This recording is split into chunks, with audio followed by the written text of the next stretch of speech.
over there. Get the out of here. Yeah, I know you want. Gonna get your hands off. Really? You got me. No, she ain't by herself, man. She ain't by herself, my man. No, I call me. I'm sure you're curious about what happened, so let's not waste any time and jump right into it. So this customer walks into the pawn shop looking visibly upset. As usual, Ashley greets him and asks how he's doing. Turns out he's not doing well at all. Here's the reason why. I'm not doing so good. No? My grandma just passed. I'm I sorry. was like, It's really sad to hear about it. Now, he brings along a ring that belonged to his grandmother. He wants to pawn this ring because he plans to retrieve it once he earns enough money. How sweet, right? However, it turns out that the ring is fake, which surprises the customer. Now, this got me thinking, is he pretending or is he genuinely serious? It's hard to trust people these days, you know? But Ashley comes up with a solution to help him out by pawning his television. Can you guess what his response was? what the I look like on my TV? He starts getting rude with Ashley, which escalates into a heated argument. Then he demands his ring back, and not only that, he insists on being helped by another employee because he's annoyed with Ashley. And guess what happens next? Put your finger in my face. Don't put your finger in. Yep, that's how he ended up there. Crazy, isn't it? This customer's behavior became even more disrespectful.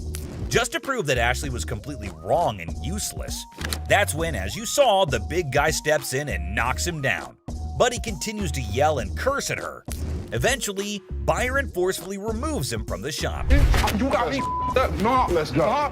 Man, let me go. Let me go, man. Just when he thought everything had settled down, the customer goes ahead and threatens Ashley, saying he'll come back to get her. Oh dear, that's the biggest mistake he made since entering the shop. We all know what happens when someone messes with Ashley, right? Well, brace yourself and see it for yourself. On the ground. On the ground. On the ground. Dang, the customer was literally scared for his life. Isn't the only time Ashley faced such abuse. This one woman went way out of her line, screaming and verbally abusing Ashley. Who's over you, ma'am? Me. It's somebody that's over you going to give me $500. No, not talking That's to who me. This woman came in all generous and sweet, wanting to pawn her apparent iPad in exchange for $500 to bail her man. That's a red flag right there, ma'am. Anyways, when Ashley asked her how she estimated $500 to be the value, she was fumbling and gave a very lame reason. Because this is a new gig. So I should get gig? Yes. This is She clearly had no idea what it was. Don't worry, I won't leave you hanging wondering the same. It is an Asus transformer, not an iPad, and definitely not worth $500. And pawned items are sold at lower rates so that everyone has some profit. Ashley straight up returns it, but the customer gets pissed at this. She gets really loud and asks Ashley to get the manager. Funny, ma'am, she is the manager. She asks her to get someone above her because she needs that $500. To this, Ashley did the most savagely epic things of all times. She looked around with an air of confidence and said, "Me," asserting herself as the undeniable queen of the room. Oh boy, I bet that moment sent shockwaves through everyone's minds. It was a jaw-dropping, awe-inspiring move that showcased her unapologetic dominance. Talk about a mic drop moment. Ashley truly proved that she reigns supreme, leaving everyone in awe of her sheer badassery. So I'm gonna ask you to leave. No, I'm not going out my where until you run me mine. Run me. First of all, her voice is bugging my ears so much. The rest of it is just her shouting how Ashley's a bitch, and kept cursing her while security shows her the way out. You don't know me. You don't know me. You do not know me. You threaten me, you're out. You're not. For the last time, good lord, someone please ask her to zip it. And I swear, my poor ears were begging for mercy. But you know what? Kudos to Ashley for taking charge and showing her the exit door. She didn't let anyone rain on her parade and swiftly dealt with the situation like a boss. The store probably let out a collective sigh of relief when she was gone. Dude, just picture the chaos that would go down if your wife found out that you're selling her ring for some sick bike parts. Like seriously, can you imagine? You'd better. And there's this next customer who's legit stuck in that exact nightmare scenario. I kid you not. Back. And let me tell you, that kind of betrayal cuts deep. It's a breed. Dude's got any sense left in him, he better step up and start doing some major damage control. But sometimes emotions can manifest themselves in unexpected ways, and in this case, it was through a powerful punch. The woman asked Ashley to give her the ring back, and she asked for it quite furiously. Just give them the ring. All right. Thanks.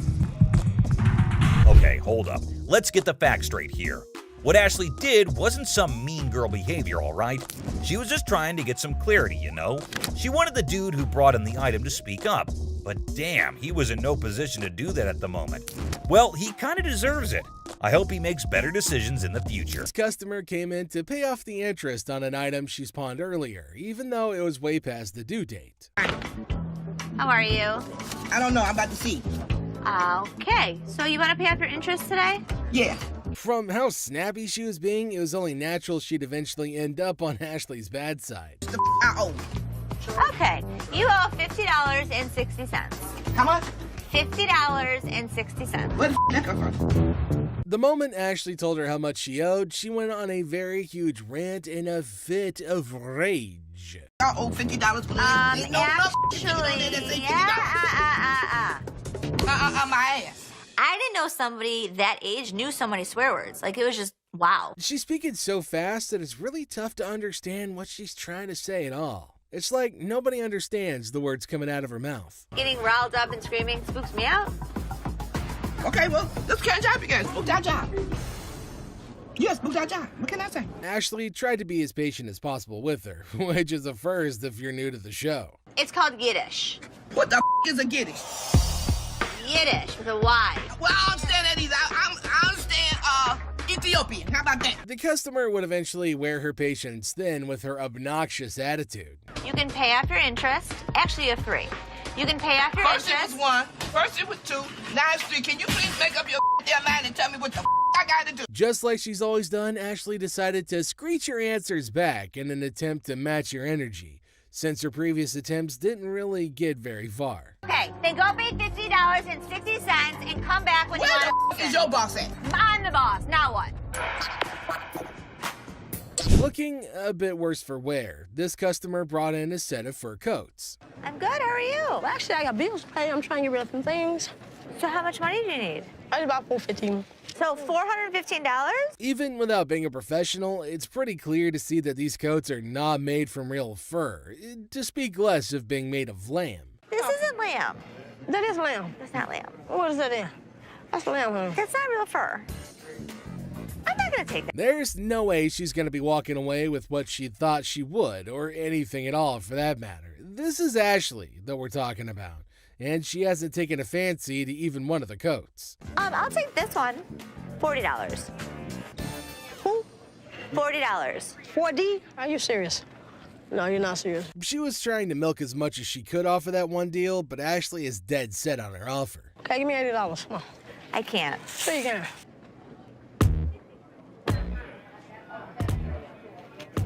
To make sure that things were cool, Byron decided to move closer, the big snuggle bear that he is. Big boy, I like big boys, yeah. You gonna climb up on you, huh? Yep. I say. Ooh, don't get scared now. Come on, Red Ride. Who's that there? Of all the customers he's met, this lady's probably the first one who's walked out of the store in a very jovial mood. Come on, keep your eyes on prize. Yeah, Prize, come on. baby. Chuggy. Yeah, daddy. This customer was trying to sell a piece of jewelry that didn't exactly hit the specific weight to make him eligible to get the amount that he wanted to sell it for. It doesn't weigh enough for us to take it. Ain't no gravity in my... That's a pretty bold request that he's made, especially to an employee of said store. He wants me to take my jewelry off and put it with his so I can give him more than $5. $5. $5. I'm sorry. That's all we can go. We're just not interested. $5. We're not interested. Before he can hold everyone else up, Les manages to get him away from the window. Thank you. So I can't get, nothing for it? Nah, Ain't nothing gonna work? We're not interested. Can't nothing go with it. I don't know what else you got to go with it. I ain't got nothing to go with. I'm asking y'all for something to go with it. Instead of just getting out of the store after all their business is over, this man decided to take a seat in one of the chairs in the store, which is a big no-no. No, he can go. I can't even get cheap no more. I can't get little different lines. Hold on, man. Since he was being quite irrational, they decided to carry him out of the store, screaming and kicking. Can't get one. Get full. That's bull. That's bull. Let's go up the game, buddy. Seth is used to loud and rude customers, but this is the first time a customer tries to flirt with him. It throws Seth off balance for a second, but he proves that he's a businessman to the bone. What's your name again? I'm Seth. Oh, you cute. Yeah. Focus. Let me see your ring. Are you married? I'm good. That mean you're married? I'm good. Seth gives the woman his offer for her items, and she replies with an interesting counteroffer. Neither Seth nor Rich are willing to take up her offer, but Seth might know someone who will at least consider it. You want to taste it, Rich? I'm good. Rich, you just offered. Dude, listen, I wouldn't move in on your action. Hey, Rick. Would you suck on that pacifier for $20? Rick reluctantly rejects the earlier offer, but Seth raises the stakes and makes an offer his employee can't resist. Everyone enjoyed that, even Rick, especially Rick. I'll buy you lunch for the week.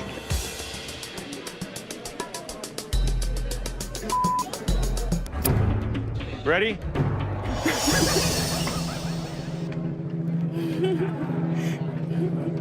Seth closes a deal with the pacifier-sucking lady, and we can all agree that he made the best of the deal in every way. Would you suck it for $20? So, $300. Sure. You want to do it? Great. Thank you. For $300, she got a good deal, and we got a good deal. This customer walks in with Travisky crystals. Seth has no idea what the hell these crystals are, but he knows what this woman has is not real. My grandmother gave me that ring before she passed away, and she told me that they were Travisky crystals. I'm not interested in your crystals. No, I'm not going anywhere until you give me some money for my crystals. Do you not understand English? The crystals may be fake, but not everything about this lady is fake, and she does her best to make that point to Seth. Me, personally, I'd rather buy a Kyber crystal. Something that's real. Really? These right here, they're real. They're real. Can I get some money for those? So you're gonna, you know what? All this fake ass. You don't know no crystals when you see a mother. Yo. Have you ever seen a devil walk into a pawn shop? If you haven't, then you're in luck. The next customer to walk in claims that he's the overlord of hell. Seth. They call me the devil. That's some freaky there, boy, let me tell you. Yeah.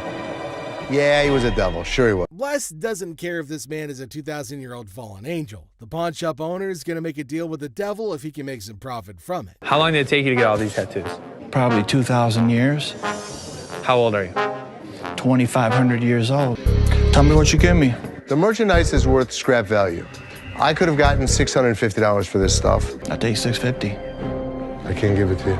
Sorry. Two old men come into the store looking to sell a computer that could go for a lot of money, if they sold it in 1997. We need some money. We're going to out west. We killed all the deer in Michigan, so we got to go out for bigger and better stuff. Most people don't get that aggravated when they bring in, like, ancient artifacts.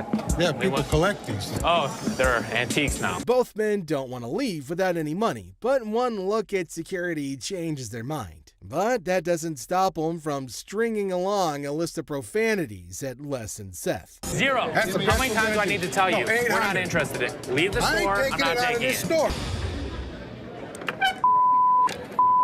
Have a good day. Usually things calm down once the noisy customers are thrown out, but this time it gets even more chaotic. We're even treated to an unexpected showdown.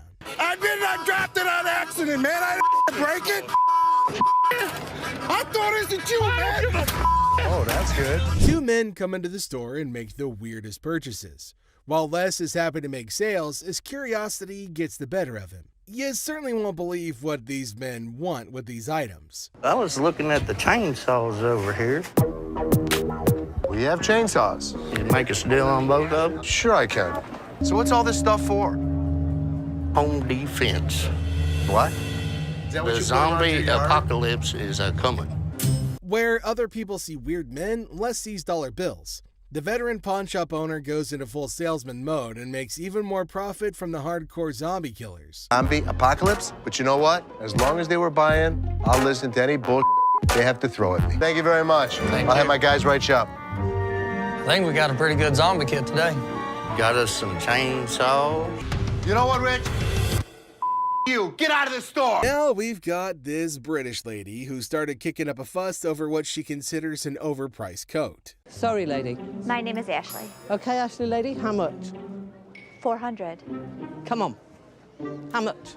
$400. If she really wanted to get the coat for less than that, she should have just negotiated like normal people do instead of acting all snobbish. I've come into your store to buy a coat.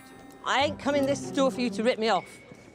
I'm not ripping you off. Those are actually just reduced to $400. No, I typically don't It's go going to around cost me a smelling lot of coats. money to get this coat clean. Do you mind? Sensing a storm brewing, Byron made sure to move closer since an attack on Ashley's person shouldn't exactly happen on his watch. I'm sorry about that. British lady here, you know. Okay. Not one of your just bloody Americans. Come on. Show her the We're not looking at this big guy. We're looking at you. You're going to make me? He will.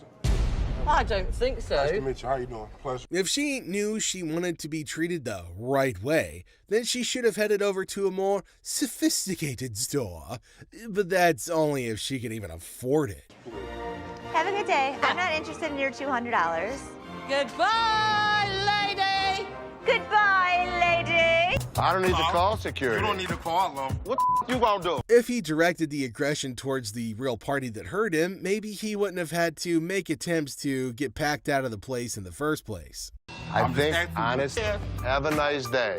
You. In this episode, the employees at the American Jewelry and Loan Store had no other option than to bear witness to the horrendous efforts at making music by this supposed aspiring musician. Hey everybody, I'm Nikki J. Hey y'all, I'm an inspired singer. I'm trying to make it to the top. We can hear you. Yeah, that's not what a cheetah sounds like, but it's definitely reminiscent of what a dolphin or a baby seal might sound like if it's being clubbed to death. Are you interested in purchasing it? How much? For you, 80 I bucks. wanna sing a song. I wanna be a star. It's time to go, sweetheart. I'm sorry. You are killing my dream. You is a dream killer. Oh my God. I mean, props to her for her dedication to her craft. She didn't even falter as she kept on singing her words at the top of her lungs. You is a hater. You is a hater. You is a hater.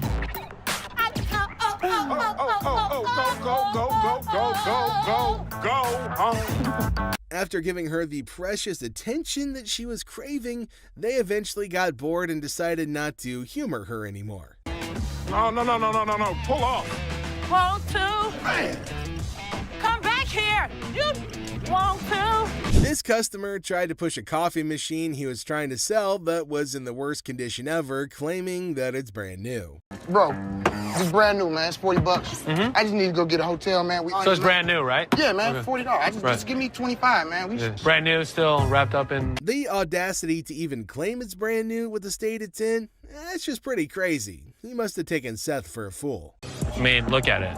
It's beat up, furry, and... Where was this? Outside the dumpster? His urgency is of no concern to Seth, who just wants to get him out of the store using whatever means necessary, since there's no way he can successfully sell it at all. Trying to give you a good when you started screaming. Man, listen, I'm almost done here, man. You are done. You're done. Hold on, man. I ain't going nowhere, man. We bet the staff at the pawn shop love their job, if for nothing else, at least for the drama that happens every day. Now, this is one funny scenario. A friend escorts her friend to the pawn shop only to realize that the laptop her friend wants to sell was stolen from her. Everyone is confused as the two friends who came together get into a fight. What the hell? You mean to tell me you don't stole my damn laptop and I don't blame them damn kids for this damn laptop or this damn... Take my laptop. Oh, well, whatever.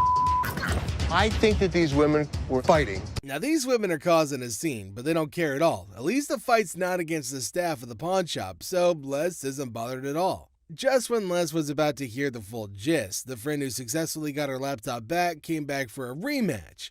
Les is standing looking lost. My laptop. You walk your punk ass home, bitch.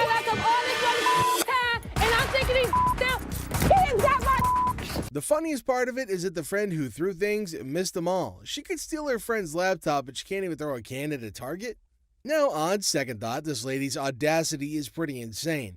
Did she think that her friend wouldn't notice that it's her laptop, or her friend would just stand there and watch her sell it?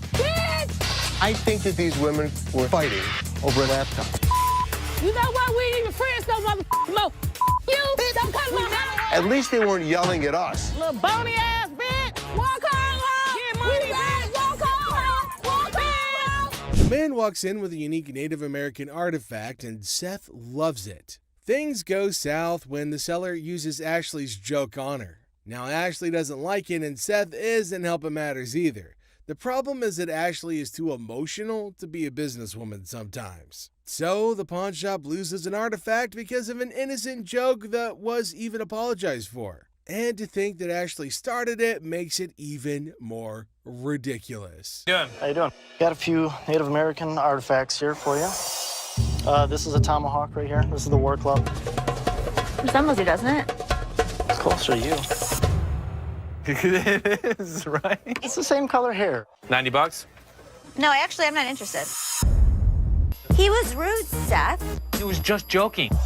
He was not joking. My sister takes things way too personally. He was rude. Don't know. And what the you gonna do, old man? What the badass? As you can see, I'm a badass. They say to be confident when making an offer, but this guy took his confidence freaking overboard. What part of Les does not need his services does Mark not understand?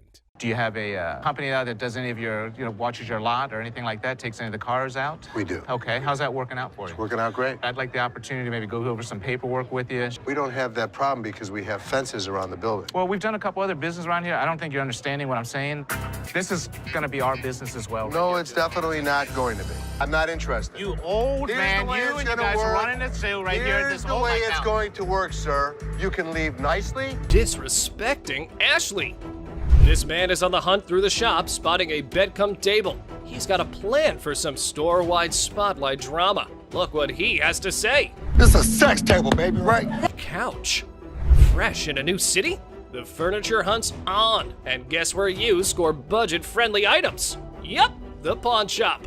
Have a look. We have used furniture, and we give deals. Our used furniture sometimes has things on it. Why is it so freaking dirty, man? Because it's used.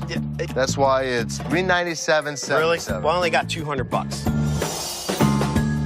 What's the dilemma here, man? Buying a used sofa at a pawn store and expecting showroom shine? Your brain might not function properly to have such an expectation, sir. Let me try this out, man. I'll tell you what, my shoes are cleaner than this couch. Then don't buy it. Make me a deal. I got cash in my pocket, man. Wow, Come on, man. $200. Come on. Did you catch the words he just uttered? Mr. Couch is clueless about the league he's stepping into. Time for him to gear up because less is on the horizon. Okay, it's time to go. Come on, man. Come on. Here we go. Yeah, come on, man. Here, come yeah, on. man. Come on. Right. Don't make my. Come on, man. This is how we do it in the D. Yeah. Walk out. Walk out, my man. Deal with the devil. Here's a spooky one. This might not be your regular Tuesday, because this time, the devil isn't at the crossroads, but at the pawn shop trying to sell his gold for cash. How old are you? 2,500 years old. Great. I finally got to meet somebody that's older than my dad. So how can I help you today? I want to get rid of this gold. I don't want gold. I want money. I think he's crazy. But interesting fact, people, this time around, you don't have to give your soul in return, but some cash, and the devil's good to go. Here's what happened next. This guy might take the cake for the weirdest guy that has ever walked through the store. How much you want? Tell me what you give me. I could have gotten $650 for this stuff. Can't do it. Give me $650. Les hasn't ever made a deal with the devil. But this time around, he's willing to crack this one, being ready to outwit even the Mark Trickster. You want $610? I'll take $650. I can't give it to you.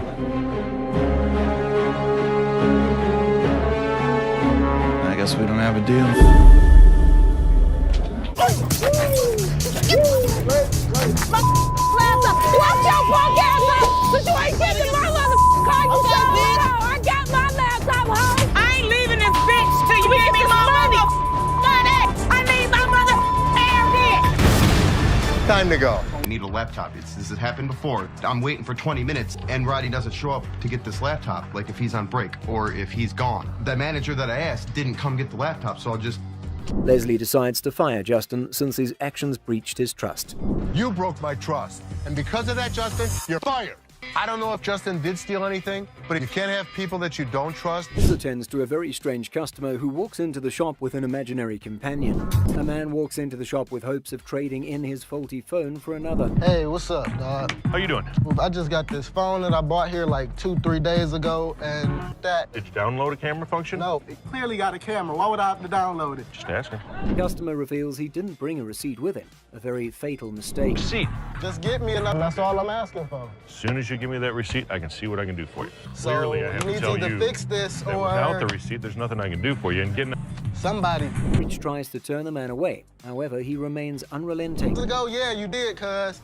What kind of phone is it? It's an iPhone, clearly. Yeah, but we haven't had one of those out for sale since I've been here in 6 months. I mean, I just seen you in 2 weeks. The customer tried to point out the employee who sold him the phone. However, he outed himself as a liar when he made mention of a time frame different from the one he called out earlier.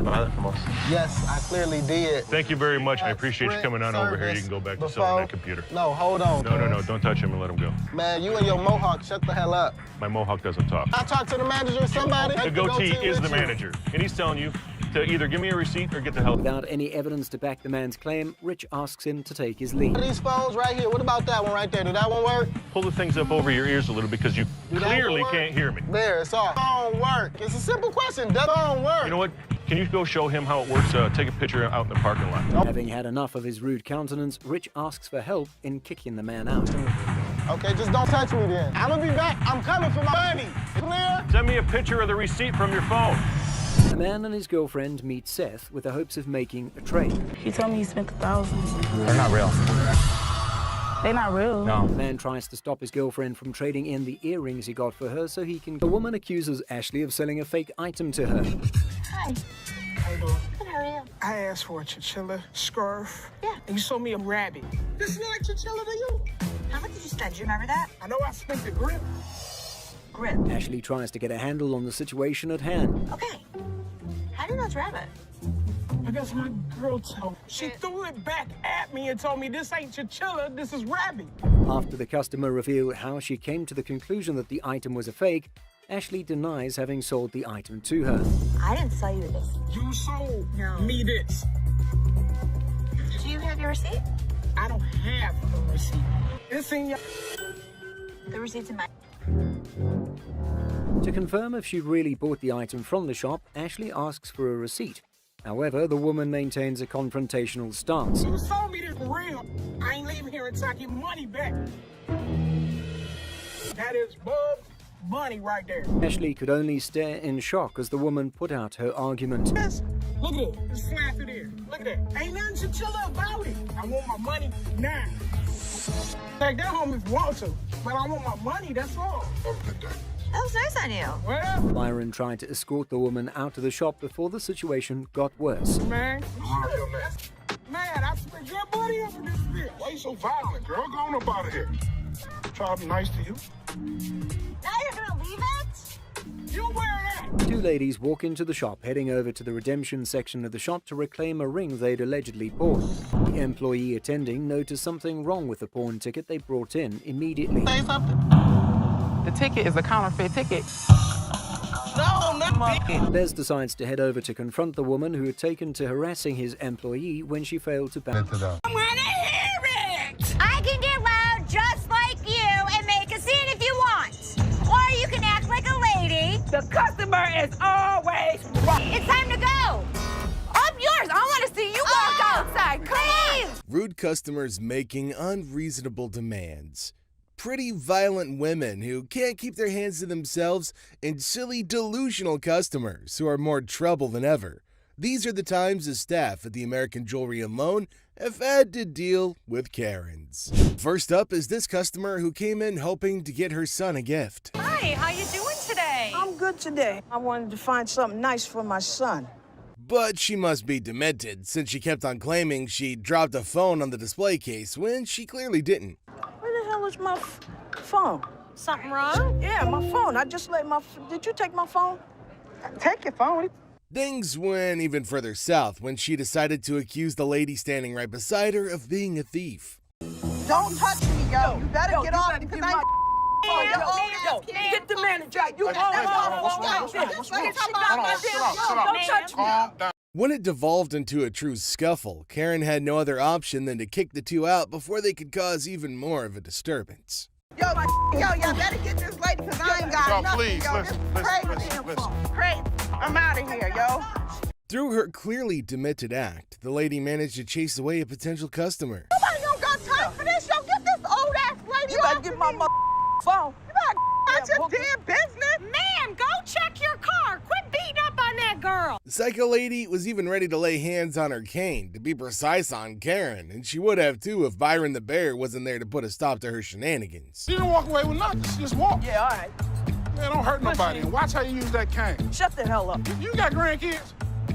These two guys roll up to the pawn shop claiming they got hustled out of their laptops and dropping hints that a shop employee might be in on it. Tough back. There's two guys out here that are saying they were scammed out of their laptops. Les, the big boss, gets called in to handle this mess. As the duo spills their story, turns out they handed their laptops to some lady outside the shop, lured in by the promise of cash and laptop return. Tell me.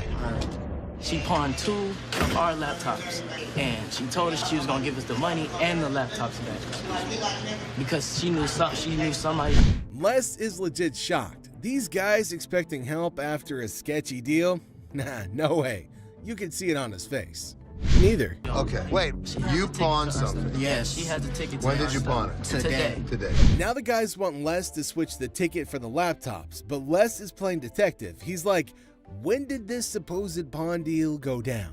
Today, they claim, Les smells something fishy and wonders if his employees are pulling a fast one, out of his way to help them. That's what we were trying to contact the owner because we want. I am the owner.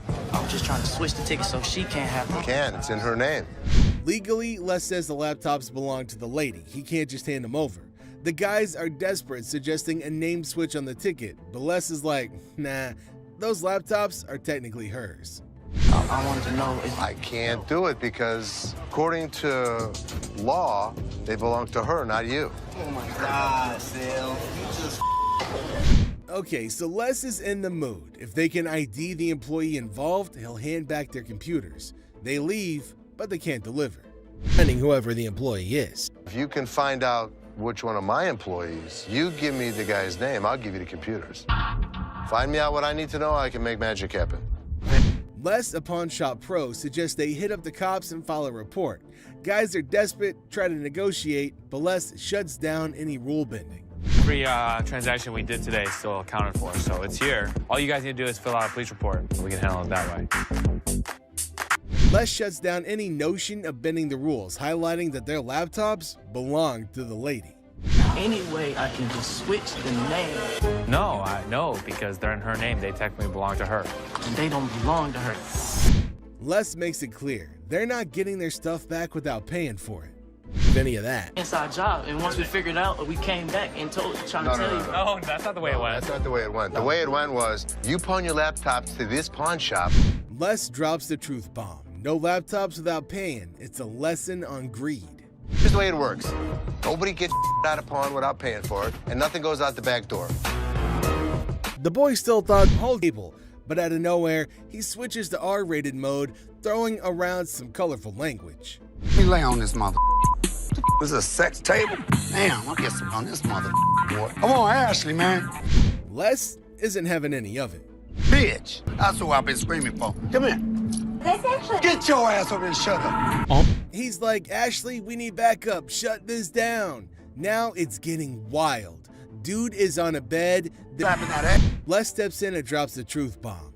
We're not turning this place into a free-for-all. But hold on, he's not just playing referee. There's the threat of a face kick. Yikes. Really? We don't think so? You don't disrespect my daughter-in-law? Les isn't messing around. He tells the customer to get off the bed, making it crystal clear, don't mess with my family. It's family. I'll tear that up, boy. Tear that up. Tear that out of here. Understand that? The customer throws out an apology, but man, what a scene, right? I'm sorry, man. I'm sorry, Les. I'm sorry, man. This guy, Mark Hollingsworth, waltzes into the shop with a kind of sketchy idea. He's all like, I own this company dealing with watches, cars, and parking problems. But trust me, his sales pitch is as smooth as sandpaper. Yes, Mark Hollingsworth. Mark Hollingsworth. Do you have a company out that does any of your, watches your lot or anything like that, takes any of the cars out? We do. Right off the bat, it's clear Mark's trying some passive-aggressive marketing. Les isn't buying it, though. Mark's still pushing, suggesting towing away illegally parked cars. Les, smelling potential scams, puts his foot down. No signing anything. Better business venture than what? Well, then probably what you're working out right now. I must be missing something. Okay, well, there's nothing to be missing. If somebody's parked illegally, we want to be... Tension builds as Mark insists on linking their businesses. Les draws the line, saying Mark can't come in and shake him down. It gets really intense, and Les gives Mark an ultimatum. Leave or get tossed out. I want the business. We're kind of working the area right here.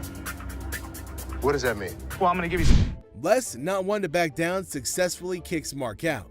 Mark, feeling a bit defiant, says he'll be back, but Les isn't bothered. He's like, you're not welcome here. But he just won't get a clue. This is going to be our business as well. No, it's definitely not going to be. Listen. No, you listen.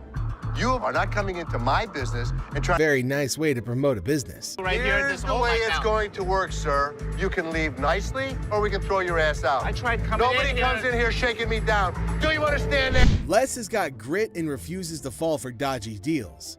Mark's attempt to twist his way into a business thing totally backfires, leaving Les with one message. His pawn shop isn't a playground for shady schemes. I'm not leaving anywhere right Yeah, of course you're not. I'll be back in. All right, come on back. And him, and... Well, at least they managed to... Tiffany watch. A man's got an antique Tiffany watch and a burning desire to sell it to the pawn queen, Ashley. But hold on to your goats. There's a twist coming. I've already done a little bit of research on this thing. This watch is 160 years old plus, at least. And you've had offers of $3,200 and you want more. I do. It's gorgeous. There's old mine-cut diamonds on this. This could be worth thousands of dollars. I need my dad's help. Our jewelry-selling farmer decides to bring a goat as his lucky charm while dealing with the boss lady. But the real question remains, is the Tiffany watch the real deal? This watch could be worth a fortune. Does it say Tiffany in it? No, we're inside. That's the problem. So, a couple things. Why would Tiffany not want to buy it? They don't actually do that at Tiffany's in New York, so they won't authenticate it. They don't authenticate items that aren't genuine, sir. Like this cheap knockoff. You better go put that back in your pocket. And get going now. The movement in the watch is not Tiffany. Tiffany did make their own movements. Another thing that makes us believe that it's not Tiffany is the way the diamonds are set. 160 years ago? Tiffany would have normally set them better. More professionally. Even back then. I can pop it back on. It's no big deal. It should pop on pretty easy. No cables. No, we can't go for that one. PS3. This dude looks like a goon from GTA. He came to the pawn shop to reclaim his PS3. I know, folks. The description of the man makes the whole scene more interesting. I'm just trying to get my I got brand new PlayStation 3 up in this bitch. You know what it is. Let me just get my in line like everybody else. I'm just saying, I've been standing. Stop yelling. What the are you yelling I'm just about? saying, I want you to be able to hear me through this window. That's kind even. Give your slip, get your item, and get out, bro. But wait, there is a twist we all been waiting for from our protagonist. This ain't mine. This the wrong one right here. This is, I don't know who it is. It ain't mine. Got me check this. Look. Mine's brand new out the box. What is this? Yours. The minute he brought it in, we bagged it and labeled it. Oh man, why do they always have to threaten the old man when things can be sorted through negotiation? But anyway, here's the inevitable. Hey, get your hands up off me, big fella. Straight the up, boy. Get your hands off of me right now.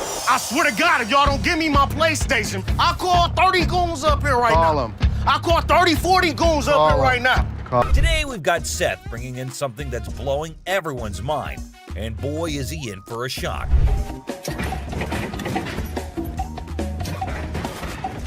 Our friend Penny rolls in with a rare 83 T-top Cutlass, lowrider frames, and a fully customized beauty. Whoa. This is the stuff dreams are made of. These babies are like finding a needle in a haystack these days.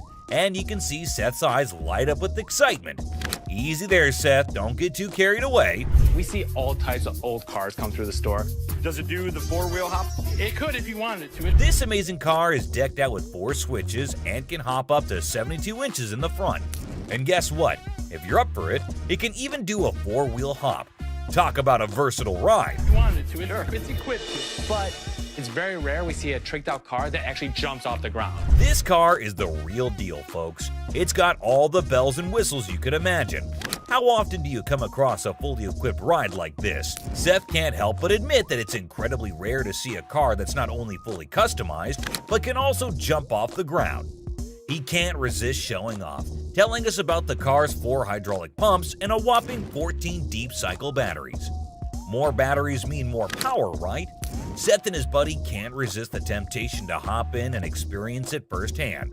And let me tell you, they are having a blast.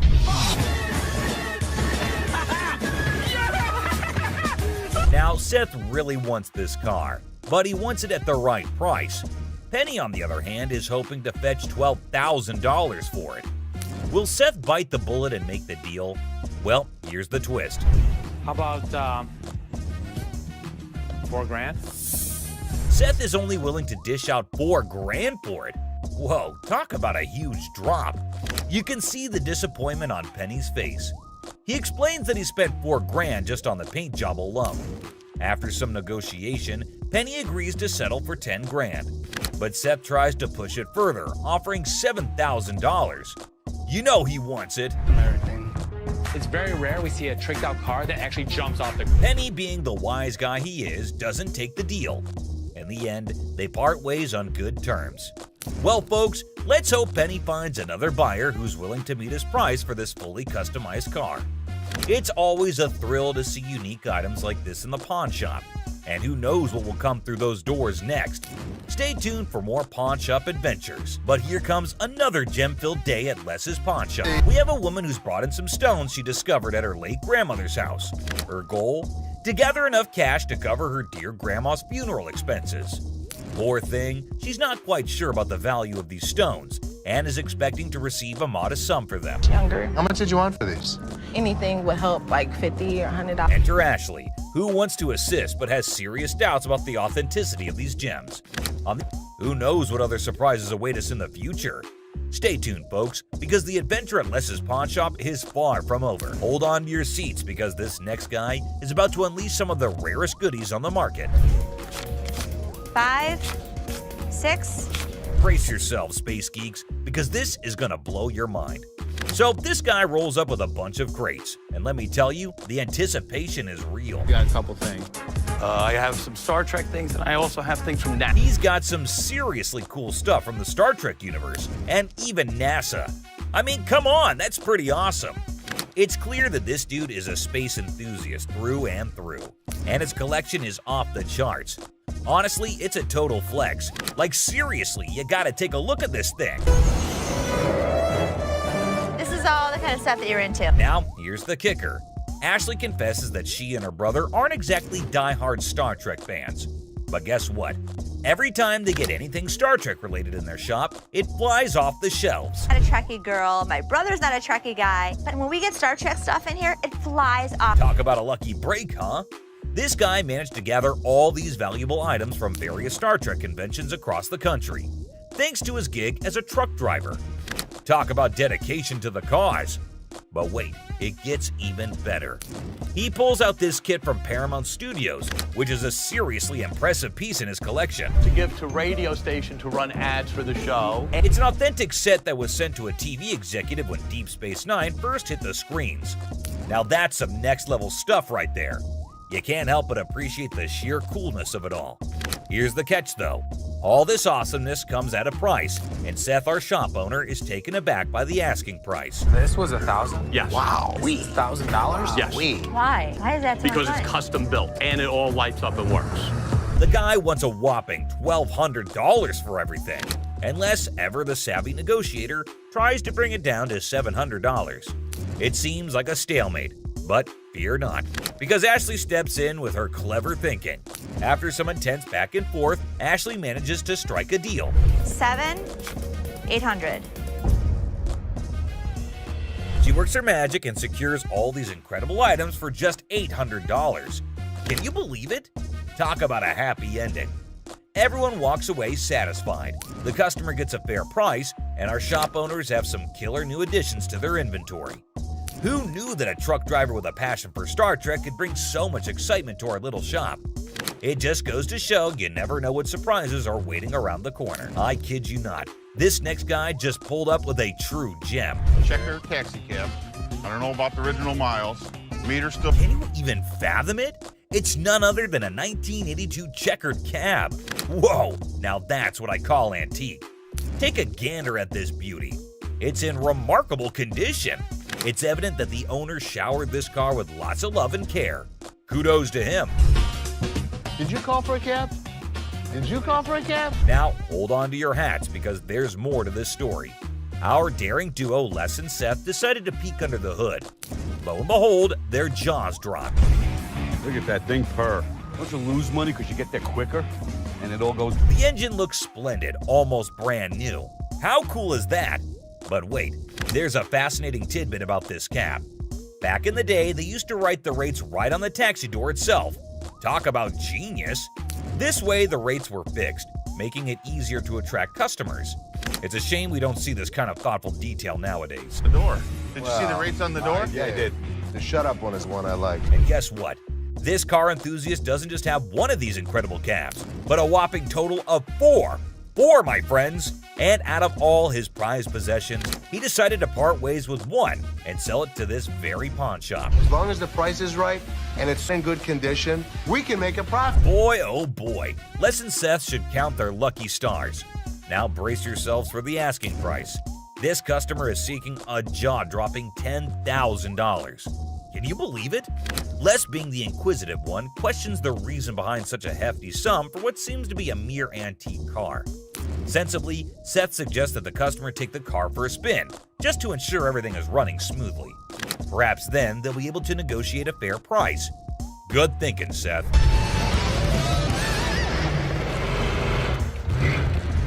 Les, ever the insightful one, recognizes that this is not just any ordinary car. It's a masterpiece, a truly unique item. Plus, considering its excellent condition, they can actually turn a profit from it. However, much to their disappointment, the customer refuses to budge below $8,500. Sadly, no deal can be made today. Nonetheless, Les wishes him luck, and we join him in hoping that the right buyer comes along for this exceptional ride. Fingers crossed. Les gets this customer who's trying to sell a watch she apparently... That's the bitch won this one, all right? Customer came in hoping to pawn his rosary, claiming it was an antique. It's been passed down from generation to generation to generation. Now it's mine, and I'm trying to put you in the game with this crystal. Just because it's old doesn't make it a really valuable item, but it seems this man doesn't want to acknowledge that at all. So, how much can I get? Well, you can't get anything. It's not diamonds, it's not gold, it's just crystals. Honestly, I think Les has said all there is that needs to be said, but we'll just have to, make things clear. He's got no other choice than to repeat himself. How much would you pawn this for? I won't take that in pawn because we only take precious metal. Well, this is precious. To you. To me. With his demeanor through this whole thing, it's pretty clear at this point that this guy's gonna be trouble. Work something out, man. No, I can't take it, I'm sorry. Well, I think you need to work something out with me, man. Trying to strong-arm the poor guy isn't exactly the right way to conduct business.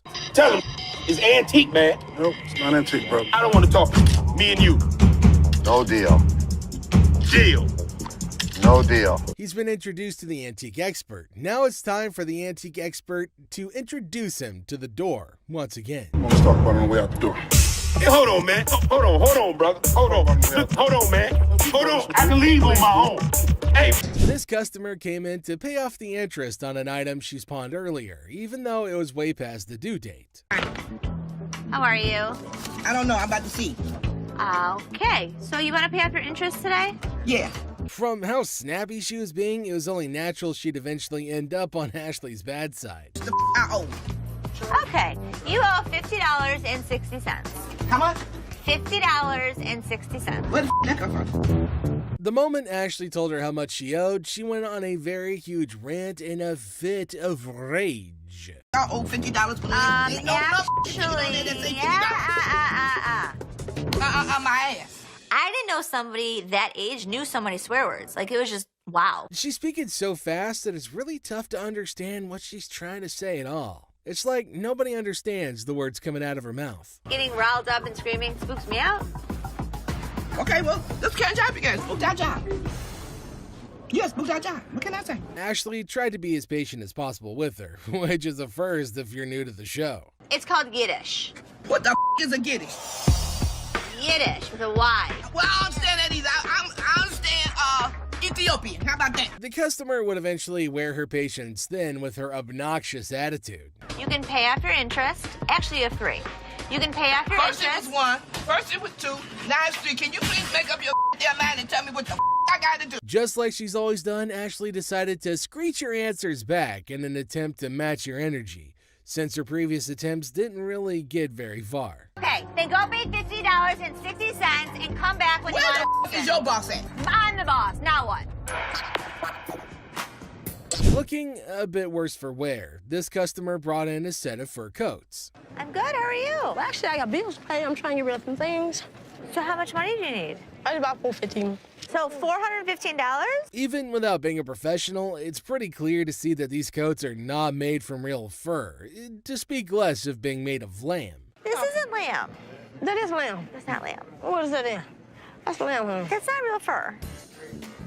I'm not gonna take that. There's no way she's gonna be walking away with what she thought she would, or anything at all for that matter. This is Ashley that we're talking about, and she hasn't taken a fancy to even one of the coats. I'll take this one. $40. Who? $40. 4D? Are you serious? No, you're not serious. She was trying to milk as much as she could off of that one deal, but Ashley is dead set on her offer. Okay, give me $80. Come on. I can't. Sure you can.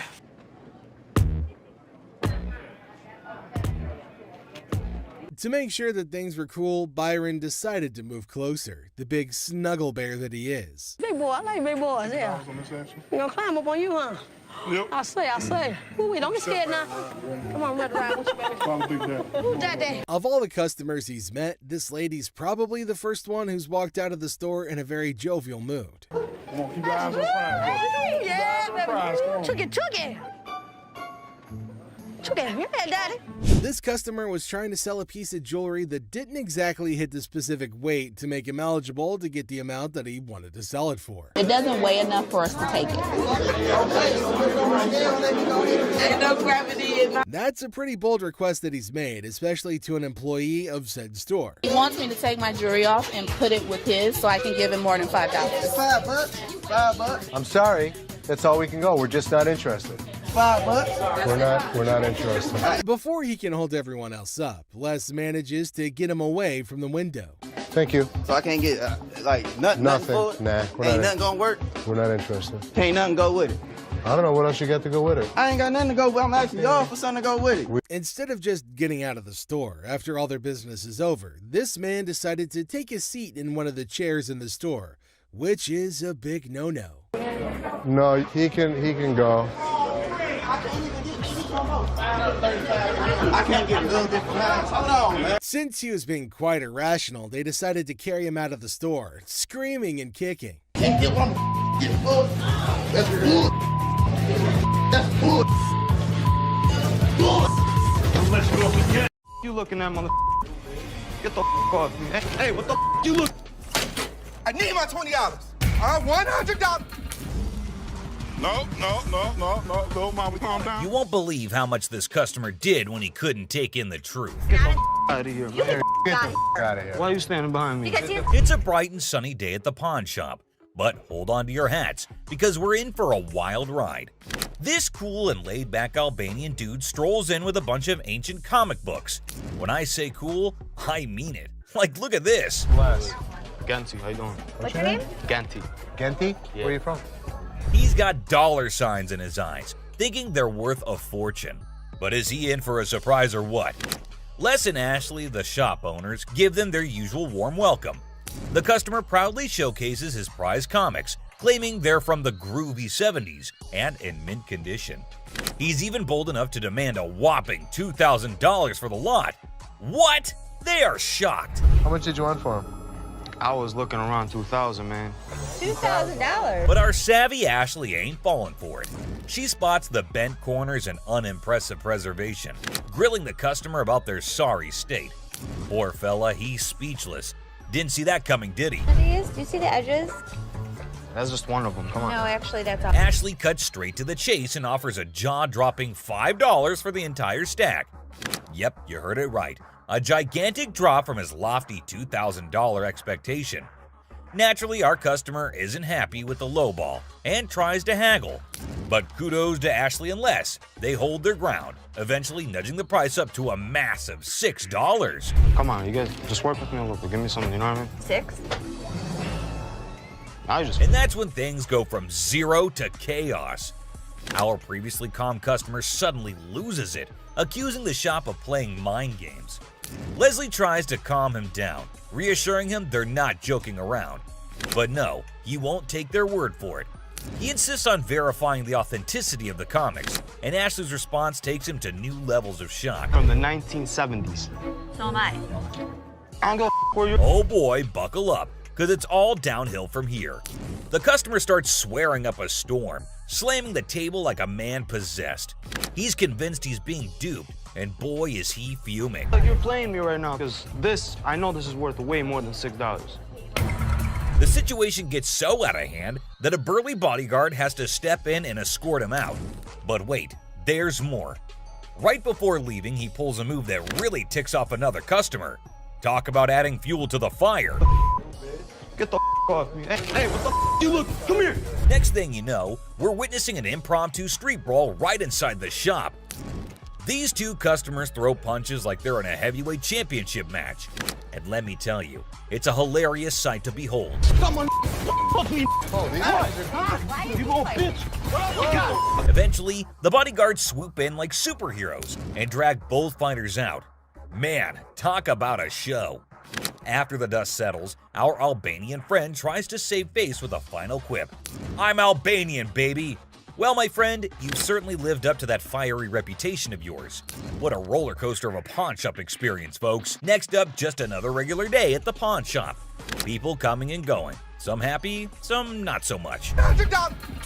Hold on, bro. Hold on. Let me prove my point. Now here's a guy who walks in hoping to get a loan of $100 for his gold chain. And you know what? The receptionist happily agrees. Loan approved, right? How much would you like? $100. Okay. I can do the $100. Well, hold your horses, because this is where things go haywire.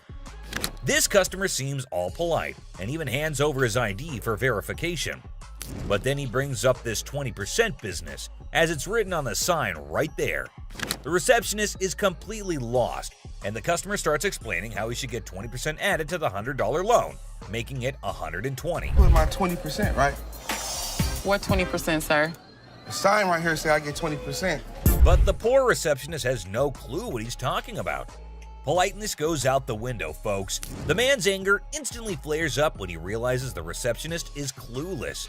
He asks her if she's ever seen the sign in her life, and boy does he point it out right in front of the shop. Talk about intense. Sir, I don't know what you're talking about. Is you serious? Yes, sir. Ma'am, you ain't never seen the sign? Now, this angry customer won't let it go. His voice keeps getting louder, drawing everyone's attention in the shop. I'm supposed to get 20%. You said you gonna give me 100. I get 20% of 100. We see as the bodyguard's on alert, and even Seth, the boss, steps out of his office to see what the commotion is all about. The man keeps angrily repeating that he's supposed to get that 20% with $100. When the receptionist refuses to budge, he demands to see the manager. Seth steps up and asks the customer to read the sign again. He patiently explains what it actually means. At another pawn shop, bring me in the ticket, and when you take it out of that pawn shop, I'll give you 20. But does our furious customer listen? No way. He's sticking to his guns, dead set on his demands. He even goes back and snatches the sign to show it to the receptionist and Seth. You can practically feel the tension, folks. If Seth wasn't behind that glass, this guy might have thrown a punch. Clearly, he's not thinking straight. That's when the bodyguard steps in and takes the sign away from him. Hey, straight up. My man, let this go. Let this go. 20%. The angry customer doesn't even give Seth a chance to explain. Oh boy, talk about rage blinding a person. This irate customer keeps shouting in the shop, demanding his 20%, hoping someone will back him up. Sir. Why? Well, because you're False advertising. I guess you think I can. You're not letting. But here's where things escalate. This customer challenges Seth to step out of his glass office and face him like a man. Whoa, the temperature's rising in here. But Seth's having none of it. He tells him to get out since he's causing a ruckus. And you know what happens next? He gets escorted out by the bodyguard. And get this, he tries to take the sign with him. I'm getting something out this, bro. You down for this sign, my man. I'm gonna chase you down. Gotta admit, that's a bit hilarious. But the bodyguard quickly snatches it back, and the customer keeps cursing as he leaves the shop. But wait, there's more. To show his anger, this guy grabs a harmless plant and throws it on the ground. Huh, $20 worth right there, bitches. Oh, man. What did the plant do to him? Seriously, what did the plant ever do to you, man? And off he angrily storms away. It's never a dull day around here, is it? This next lady has real poor luck, but it does not excuse her behavior. Wait, man. The door's right there. Have a good day. What, you got a big dude? You think you hot? So this lady storms into the store demanding her stuff back, which happens to be just 2 TVs. The receptionist asks her for some ID and tickets as proof, but this lady is completely clueless. I need your ID or the tickets. My what? She doesn't have any of those things, and here comes the shocker. Her boyfriend pawned off her belongings. Can you believe it? Now she wants them back, and it's a pretty messed up situation to be honest. She explains to the receptionist that she can't provide the required documents because her no-good boyfriend isn't even around anymore. He left her high and dry. Ouch, that's gotta hurt. Now Ashley, who overhears the whole thing, initially sympathizes with this poor girl. But hold up, that sympathy doesn't last for long, and for good reason. I feel terrible for her, but I can't help her without her ticket. This customer suddenly loses her mind, like all the anger in the world has consumed her. And guess what she does next? Brace yourselves, people. She starts yelling and banging on the glass window, demanding her precious TV. Don't bang on my window! Seriously, that's not how you get things done. Even if someone is trying to help you, no one will tolerate that kind of behavior. Ashley, understandably furious, tells her to back off. The situation gets so heated that Ashley has to step out of the room to confront this unruly customer. And guess what? This lady has the audacity to threaten Ashley. Well, Ashley isn't one to back down, so she tells her to get the heck out of the shop. This customer is beyond crazy, I tell you. It seems like she had a truckload of problems even before she set foot in the store. What? I dare you. Now, the bodyguard steps in to escort her out, but oh boy, this girl goes on a rampage. She knocks over everything in her path, completely enraged. Come on, girl, you seriously need to chill out. Bye! Wait, what? I'm scared to leave. Finally, they manage to get her out of the shop, but you won't believe what happens next. Unlike the previous guy who threw a plant, this woman tries not once, not twice, but 3 freaking times to break back into the store. I mean, seriously, woman, get a grip on yourself. This is just embarrassing for everyone involved. But damn it, we're not your local psychologist neither. Even the bodyguard has had enough at this point, and he can only imagine what kind of crazy exchange must have taken place. Man, oh man, what a wild scene that must have been. This next guy is the most polite guy you'll see, but things take an interesting turn. I'm trying to help you solve your issue. Well, folks, let me tell you about this wild encounter that went down, starting with a seemingly innocent greeting. Hey, how are you? I'm good, how are you? Well, actually, I'm not doing so good. Little did anyone know, trouble was brewing. You see, this poor customer was feeling down because his dear grandma had passed away. He needed to sell something urgently to scrape together enough cash to cover his rent. Now that's a tough spot to be in, right? Enter Ashley, a real gem of a person. She genuinely empathized with this guy and offered a helping hand. So the dude decides to sell his late grandma's ring, thinking it's made of real gold and worth a fortune. Ashley, being the responsible gal she is, takes a good look at the ring to verify its authenticity. And guess what? It's not the real deal, folks. It's as fake as a knockoff Rolex. Okay. Do you have anything? Naturally, Ashley breaks the news to the guy and asks if he's got anything else to pawn instead. But this fella, he ain't buying it. He's convinced that Ashley's got it all wrong, and he wasted his precious time chatting with her. Well, hold your horses, buddy. Ashley calmly reassures him that his time wasn't wasted and suggested he could pawn his TV instead. But oh boy, this suggestion hit a nerve. He starts acting all weird and uncooperative, throwing a tantrum. TV. You can pawn your TV. What the I look like? Now, here's where things get intense. Ashley's just trying her darn best to help this guy out, but he's not having it. He demands his ring back and starts searching for someone else to deal with. I'm trying to do whatever I can to help him. This not making no sense. And when Ashley tries to explain that she's simply doing her job to lend a hand, it's like a switch flip inside this guy's head.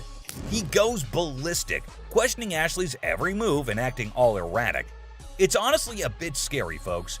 Believe it or not, this fella has the audacity to tell Ashley to lower her voice, even though he's the one causing all the ruckus. Talk about pushing boundaries. He even has the nerve to put his hand on her face trying to belittle her. And get this, he's not even listening.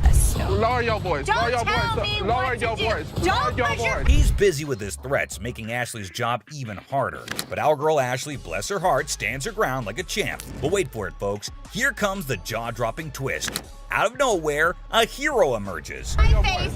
Don't put your finger in. Bam! This mysterious stranger slams our angry customer to the ground, WWE style. Can you believe it? And that's not all, folks. This hero then grabs the unruly fella and drags him out of the place. Because guess what? The dude still won't quit. On the ground. On the ground. On the ground, mother. He keeps up with his nonsense, making threats and vowing to return for more. Seriously, what on earth did Ashley ever do to deserve this kind of treatment? It's downright mind-boggling, folks. Well, the last person on this list is no less than any other irrational person than earlier. If the item was worth the money, I would give her money, but he was a loudmouth. It's just another ordinary day at the shop when this woman walks in, hoping to make some quick cash by selling her jewelry. Pretty common scenario, right? How you doing? I'm good. Trying to find this here. Well, here's the twist. It's also quite common for people to claim that their jewelry is real, when in fact, it's not. But it all depends on how they react when they find out the truth. Now, this particular woman already seems a bit agitated as she approaches the counter to sell her rose gold earrings. Les, the shopkeeper, takes a look at the earrings and bluntly informs her that the color is not real. Surprise, surprise. I can feel you. Okay, so what's up? They're not real. The woman didn't see that coming. Les goes on to explain why the color is faded, indicating that the earrings are not made of real gold. Now, you'd expect her to accept the reality and move on, right? Nope, not this lady. Instead, she comes up with a lame response like, well, duh, that's because it's rose gold. Seriously? I mean, it's common knowledge that when the color starts fading on real gold, it's a clear sign that it's not genuine. But this woman insists it's two-tone rose gold, while Les insists it's just some base metal. They were just base metal. It's not gold. Base metal is going to turn colors when you put chemicals on. Come on, lady, listen to the expert here instead of getting all rude. The fact is, base metal changes colors, not real gold. It's pretty clear that this woman just wants some money and has the audacity to demand $200 for those earrings. And as if being rude wasn't enough, she starts hurling abuse at poor Les. That real rose gold earrings, man, I need $200 right now. What the is the... Talk about being confused and disrespected. I can't blame Les for not taking that kind of nonsense. So the bodyguard steps in to escort the woman out of the shop. But guess what? She keeps insisting that she wants her money and even asks the bodyguard to check the earrings again. Seriously, lady, drop it already. Here's the funny part, and you'll never guess what Les did next. Yeah. You want me to wrap these up? Yes, he did that. I mean, why bother with someone who refuses to listen, right? Eventually, the woman is escorted out by Les and the bodyguard. But she doesn't give up that easily. She actually tries to break into the shop not once, not twice, but 3 times. I can't help but feel secondhand embarrassment for her. It's like witnessing pure insanity. Oh, no. I can't tell. He's out. In conclusion, this woman's behavior was out of line. Instead of accepting the truth and moving on, she chose to be rude, abusive, and persistent. It's a good thing Les and the bodyguard stood their ground and didn't let her disrupt the shop. Let's hope she learns a lesson from this and thinks twice before causing such a scene in the future. My dad truly believed that this glass could be something. Space for years. And you never know what surprises will walk through that door. Today we've got Seth bringing in something that's blowing everyone's mind, and boy is he in for a shock.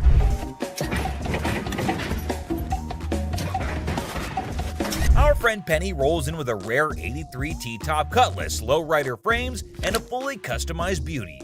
Whoa, whoa, whoa! This is the stuff dreams are made of. These babies are like finding a needle in a haystack these days, and you can see Seth's eyes light up with excitement.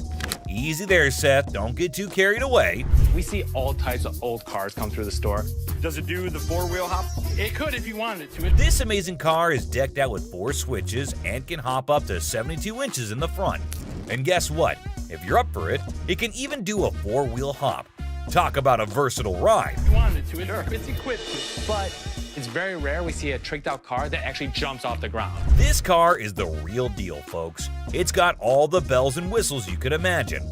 How often do you come across a fully equipped ride like this? Seth can't help but admit that it's incredibly rare to see a car that's not only fully customized, but can also jump off the ground. He can't resist showing off, telling us about the car's 4 hydraulic pumps and a whopping 14 deep cycle batteries. More batteries mean more power, right? Seth and his buddy can't resist the temptation to hop in and experience it firsthand. And let me tell you, they are having a blast.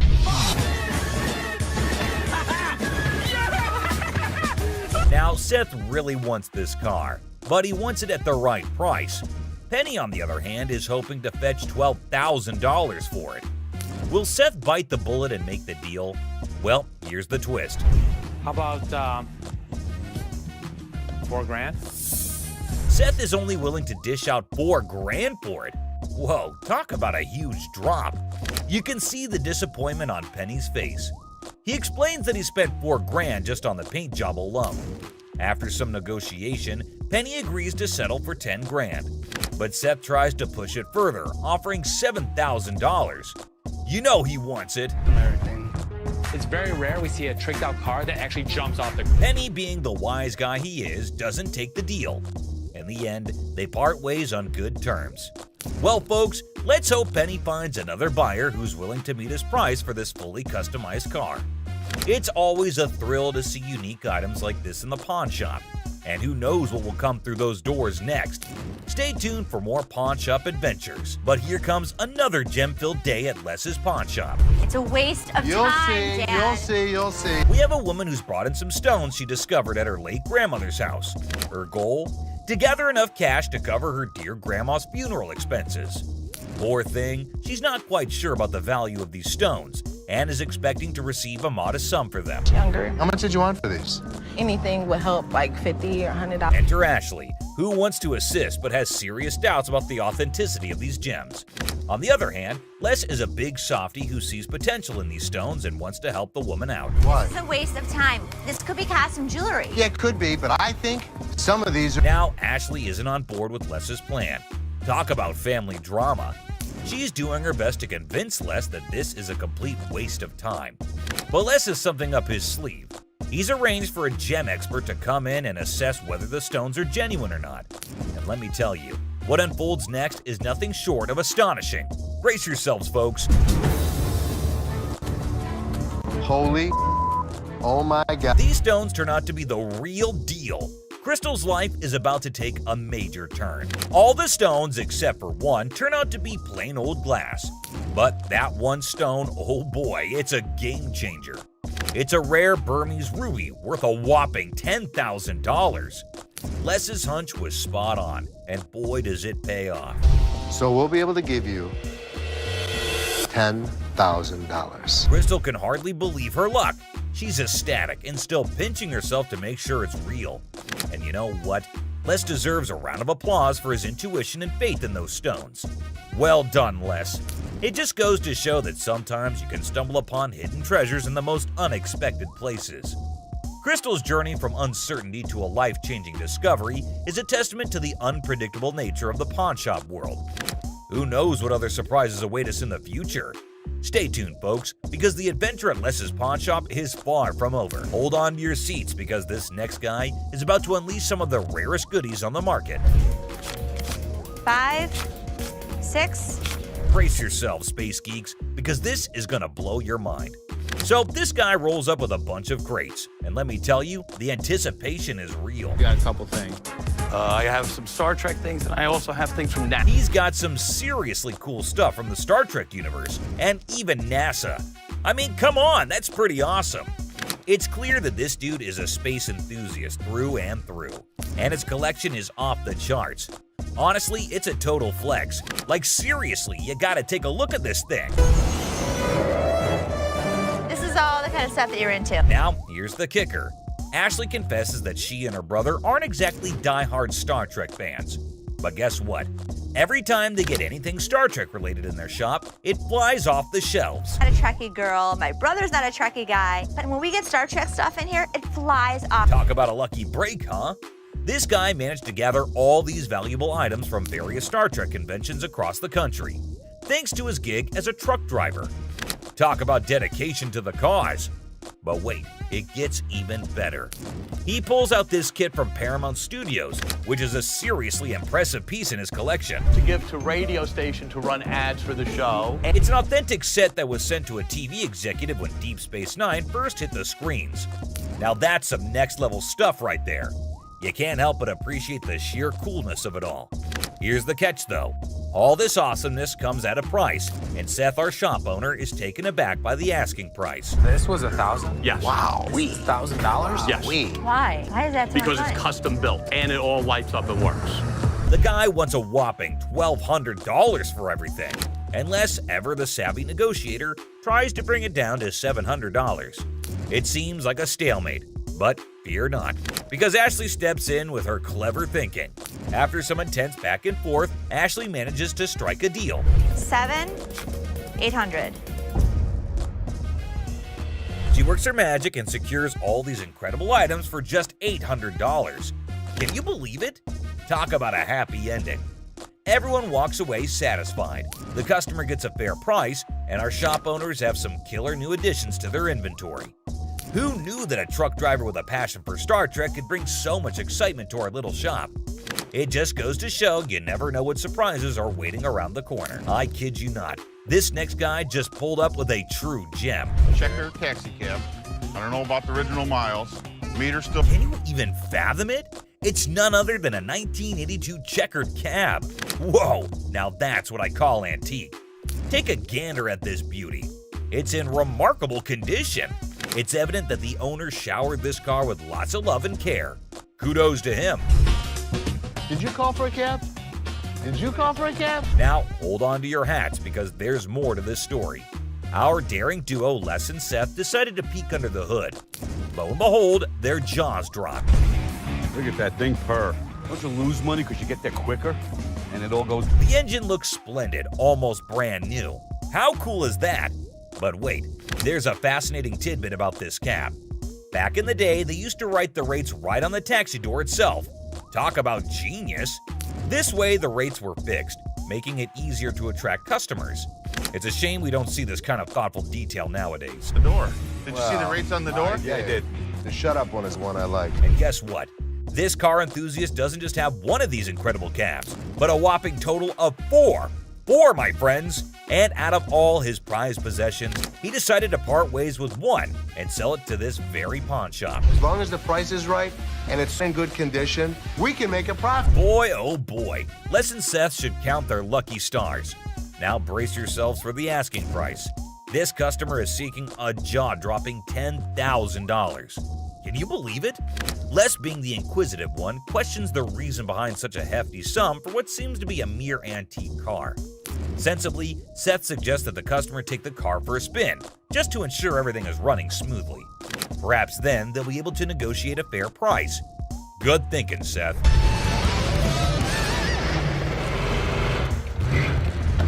Les, ever the insightful one, recognizes that this is not just any ordinary car. It's a masterpiece, a truly unique item. Plus, considering its excellent condition, they can actually turn a profit from it. However, much to their disappointment, the customer refuses to budge below $8,500. Sadly, no deal can be made today. Nonetheless, Les wishes him luck, and we join him in hoping that the right buyer comes along for this exceptional ride. Fingers crossed, this next guy brought in something, and you won't believe what it is. You want $950? This guy walked in all eager to sell something big, and boy did he deliver. When he unveiled the item, everyone's jaws hit the floor. Well, I hear you guys buy silver. We do. That's the Silver Surfer. I'm talking about a life-size Silver Surfer from the Fantastic Four. Can you believe it? This thing is massive and made entirely of silver. It's a sight to behold. Now, let me fill you in on the backstory. This customer explains that this Silver Surfer was actually a display piece for the movie Fantastic Four: Rise of the Silver Surfer. They made a total of 1,500 of these bad boys. Can you imagine? But here's the kicker.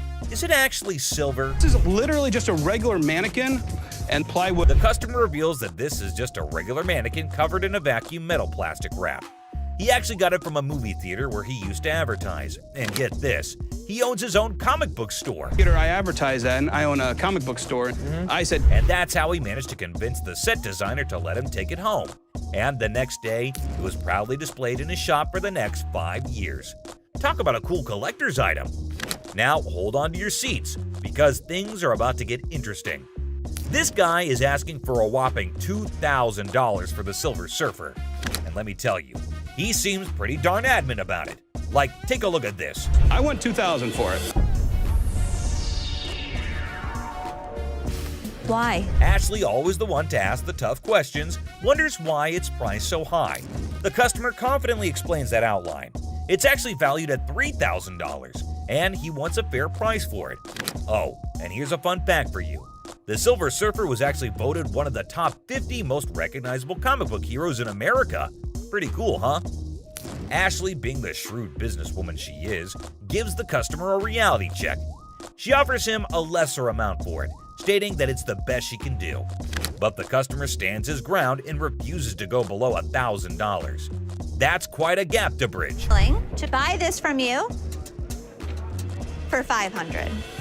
But then in comes Seth, our resident genius manipulator. What he does next and how he convinces the customer will truly shock you.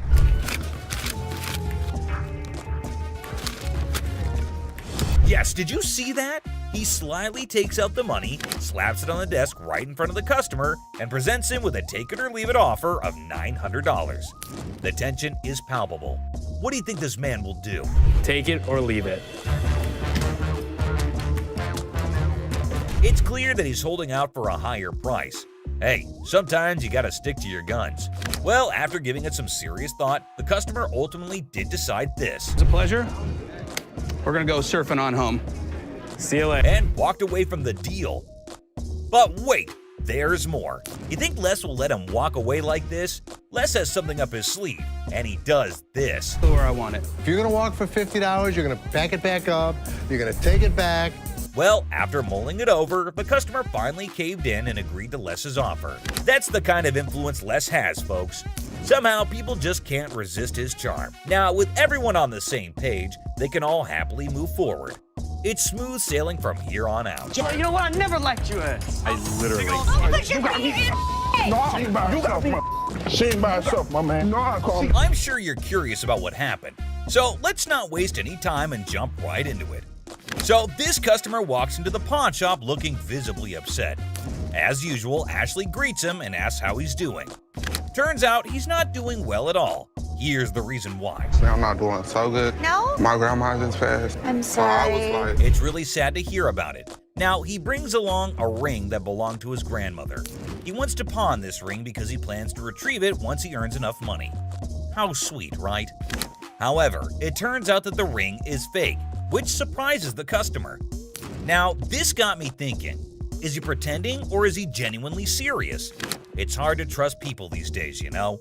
But Ashley comes up with a solution to help him out by pawning his television. Can you guess what his response was? What the I look like pawning my TV? He starts getting rude with Ashley, which escalates into a heated argument.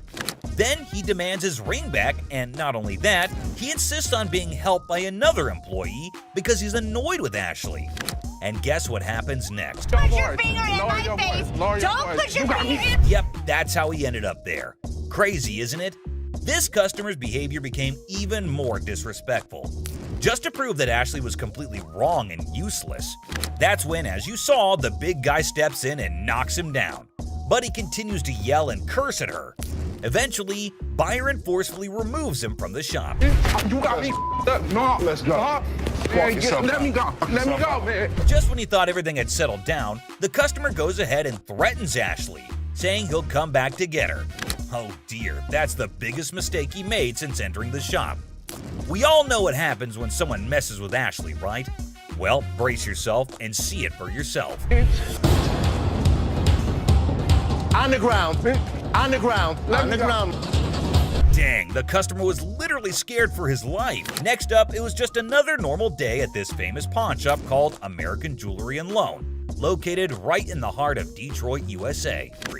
He comes in with his Xbox and immediately tells Les that he needs to get as much money as he possibly can for it. He knew that they probably get a lot of Xboxes anyway, so that does not set him apart from the rest of the regular customers. He reveals that he needs as much cash as possible, and it is all for his girlfriend. And Les was clearly not here for his unreasonable demands. Take a look at his reaction, which was $80, which is way far from a whopper of $300. He even put his finger on Leslie's face, and that is when he knew it was time for this guy to leave. And he did not make it easy, or well, at least they wished him a good day. Moving on to the next. You talking to? Alright folks, let me set the scene for you. We got Sharonda and her son Deontay strolling into the pawn shop. You see, it's Sharonda's birthday, and she's all about treating herself to some classic, fabulous jewelry. She's pumped, she's excited, she's ready to sparkle. But hold up, here comes Deontay acting like he couldn't care less. This kid's got an attitude and thinks he knows it all. He's annoying both his mom and Seth, the helpful employee trying to assist Sharonda in finding that perfect piece. And let me tell you, Deontay's reaction? Yeah, it did not go over well. Not one bit. Only to discover that they're as fake as a $3 bill. And let me tell you, he is not a happy camper. Poor Seth, the pawn shop employee, gets hit with some... But here's the thing, folks. That employee was just doing their job. It's a classic case of drama, and this time Michael approached Ashley and tells her that he has a mink coat for her. She immediately asked him if he had brought it in before. Not a normal. Almost all the time, it is useless junk. Michael did not react well to being accused of this though, because he went off on the employee. The whole shop notices his angry rants, and very quickly the bouncers come to take him away before he causes any more of a ruckus than he already had. Finally, down to the #1 worst customer. Ashley, man, that's my girl. Yeah, I want Ashley, man. Oh boy, get a load of this, guys. Ashley was absolutely disgusted by what was going down. Turns out this dude we're talking about is a regular at the store, and he's always spewing disrespectful comments left and right. But here's the twist. Most of those nasty remarks are aimed right at Ashley herself, and let me tell you, it's not gonna end peacefully. That's my bitch. That's who I've been screaming for. Where's the manager? This customer who left their manners and respect at the door. Excuse me, what do you think you're doing? Well, that is exactly what everyone at the pawn shop was thinking when they saw this customer, who seemed to have walked in with absolutely no decency or anything even close to it. How hard is it to remember basic courtesy and respect when entering a store, huh? I mean, come on! We're all trying to coexist in this space, right?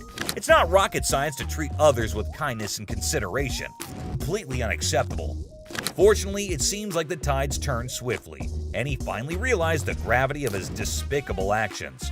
Perhaps he must have seen the imminent danger of facing severe consequences for his repulsive behavior. It's a relief that he had the sense to put a stop to his outrageous bullshit before things escalated further. This isn't the only time Ashley faced such abuse. This one woman went way out of her line, screaming and verbally abusing Ashley. Who's over you, ma'am? Me. It's somebody that's over you going to give me $500. No, not talking to me. This woman came in all generous and sweet, wanting to pawn her apparent iPad in exchange for $500 to bail her man. That's a red flag right there, ma'am. Anyways, when Ashley asked her how she estimated $500 to be the value, she was fumbling and gave a very lame reason. Because this is a new gig.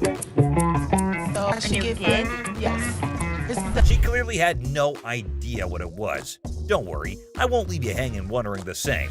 It is an Asus Transformer, not an iPad, and definitely not worth $500. And pawned items are sold at lower rates so that everyone has some profit. Ashley straight up returns it, but the customer gets pissed at this. She gets really loud and asks Ashley to get the manager. Funny, ma'am, she is the manager. She asks her to get someone above her because she needs that $500. To this, Ashley did the most savagely epic things of all times. She looked around with an air of confidence and said, "Me," asserting herself as the undeniable queen of the room. Oh boy, I bet that moment sent shockwaves through everyone's minds. It was a jaw-dropping, awe-inspiring move that showcased her unapologetic dominance. Talk about a mic drop moment. Ashley truly proved that she reigns supreme, leaving everyone in awe of her sheer badassery. So I'm gonna ask you to leave. No, I'm not going out my way until you run me mine. Run me. First of all, her voice is bugging my ears so much. The rest of it is just her shouting how Ashley's a bitch and kept cursing her while security shows her the way out. You don't know me. You don't know me. You do not know me. You threaten me, you're out. You're not. For the last time, good lord, someone please ask her to zip it. And I swear, my poor ears were begging for mercy. But you know what? Kudos to Ashley for taking charge and showing her the exit door. She didn't let anyone rain on her parade and swiftly dealt with the situation like a boss. The store probably let out a collective sigh of relief when she was gone. Dude, just picture the chaos that would go down if your wife found out that you're selling her ring for some sick bike parts. Like seriously, can you imagine? You'd better brace yourselves, cause though. And there's this next customer who's legit stuck in that exact nightmare scenario. I kid you not. Let's hope Ashley can handle this unexpected twist like the boss she is and help ease the tension in the room. If dude's got any sense left in him, he better step up and start doing some major damage control. Talk about a major breach of trust and a surefire way to ignite a firestorm of frustration. But let me tell you, the way she unleashed those two punches, it was sometimes emotions can manifest themselves in unexpected ways. And in this case, it was through a powerful punch. The woman asked Ashley to give her the ring back, and she asked for it quite furiously. Just give them the ring. All right.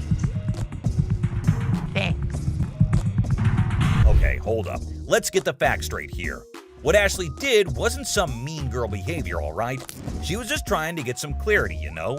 She wanted the dude who brought in the item to speak up, but damn, he was in no position to do that at the moment. Well, he kinda deserves it. I hope he makes better decisions in the future. But Ashley is not the only one who had to deal with some crazy customers. Phone work. It's a simple question. Does this Picture this guy, all dressed up in his baggy clothes, trying to act all smart and cool. Classic, right? So he's claiming that he bought an iPhone from the store like 2 to 3 days ago. But now the camera isn't working and he's seriously ticked off about it. All he wants is a replacement phone. Simple as that. But hold up a sec. Did he bother to bring the receipt? That's the million-dollar question right there. Because you know without that little piece of paper, it's gonna be a bit tricky to sort things out. I mean, come on, it's like buying a ticket to a concert and then trying to get in without showing it. No can do, my dude. Receipts are like the golden ticket when it comes to returns and replacements. They're proof that you actually bought the item legit and can claim your rights if something goes wrong. Now, assuming he actually did bring the receipt, then it shouldn't be a major issue to get him sorted out. The store can check the purchase details, verify the warranty, and see what can be done about that faulty camera situation. It's all about following the proper procedure and making sure everything is legit. I ain't got it with me. I ain't bring it. So you're telling me you knew you had to get the phone exchanged and forgot the receipt? But Rich says they don't even sell iPhones for $200. So obviously my man over here is a scammer. Rich was very clear that he could look into it, but he needs the receipt. And he kept denying. Yet Rich asked him who showed him the phone so that he could double check. He randomly calls up one guy and obviously the guy denies, saying they had iPhones on sale 2 to 3 weeks back. And the customer claims that he got it 2 to 3 days back. But obviously the man didn't like the fact that he is getting caught. And you wouldn't believe what he said to Rich. Mohawk, shut the hell up. My Mohawk doesn't talk. It clearly does. Clearly it Along doesn't. with that goatee, Now, too. the goatee does. Like seriously, this dude went way overboard. First, he rolls up in here with a fake item that was never even sold to him in the first place. What's up with that, right? And then he has the audacity to start talking back to Rich like he's the boss or something. Come on, man. Rich ain't just gonna sit there and let this guy run his mouth without firing back. It's all about standing up for yourself and not taking any BS from anyone. Rich had every right to clap back and put this dude in his place.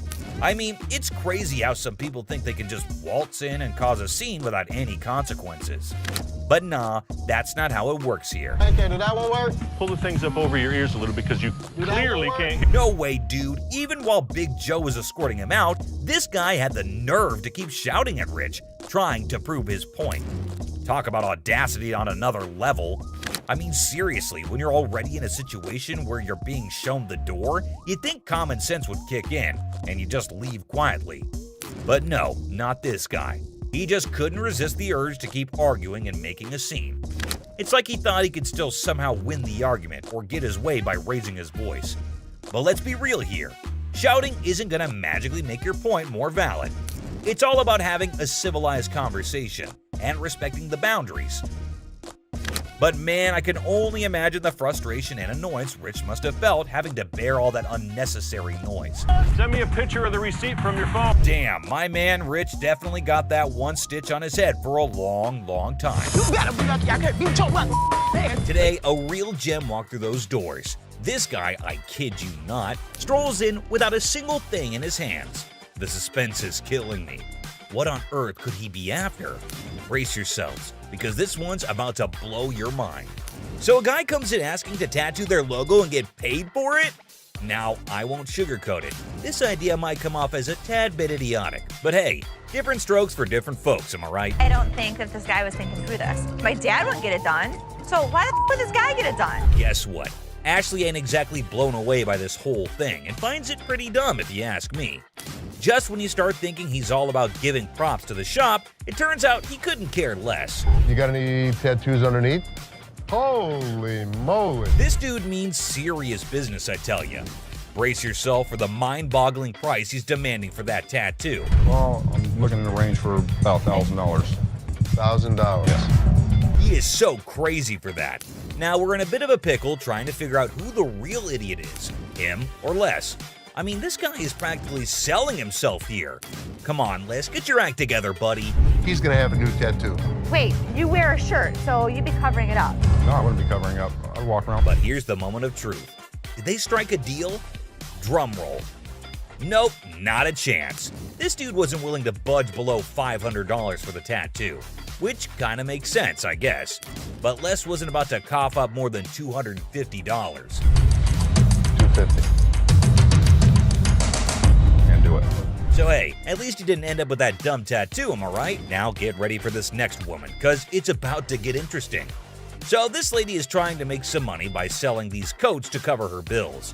But honestly, the coats didn't look too great, and neither did her chewing. 415. Is that what you said? Well, I said it 400 piece. But Ashley was totally caught off guard by that. And seriously, the price is insane, don't you think? Now she's stepping in, offering some real prices. Let's see how the other person reacts to it. $40. No doubt that's absolutely hilarious. Now they're trying to haggle, but it's honestly gross and distracting when she chews like that. I mean, check out that silly behavior. How's that go? So the bodyguard is clearly here to kick her out, and you won't believe what she pulled off. That was just plain weird. But the next one is even weirder, believe me. And speaking of flirting, this next customer is on a whole new level. She's got a necklace in her possession, so she's not showing up empty-handed. But here's the twist. She's actually here for Ashley, or something else. Could it be her sneaky way of striking a deal with the pawn shop? She's got a good personality, and she's so sweet. Oh, snap. That's the thing, guys. A lot of people pull off scams like this. And let me tell you, the way this woman starts behaving with Ashley is just downright bizarre and idiotic. But hey, let's not waste any more time on the theatrics and get down to business, shall we? Can I look that up? Yeah, I got even a price. I adore. Now Ashley's starting to feel a bit uneasy with this whole situation. It's not every day you encounter someone acting all creepy when you've never even met them before.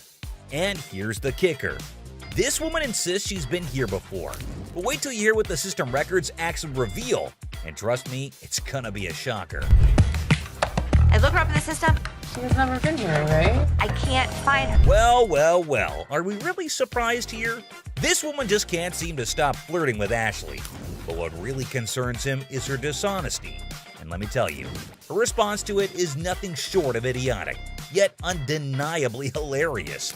We've got ourselves a real comedy act unfolding right in front of our eyes. So you lied to me? I do like you. No, you lied.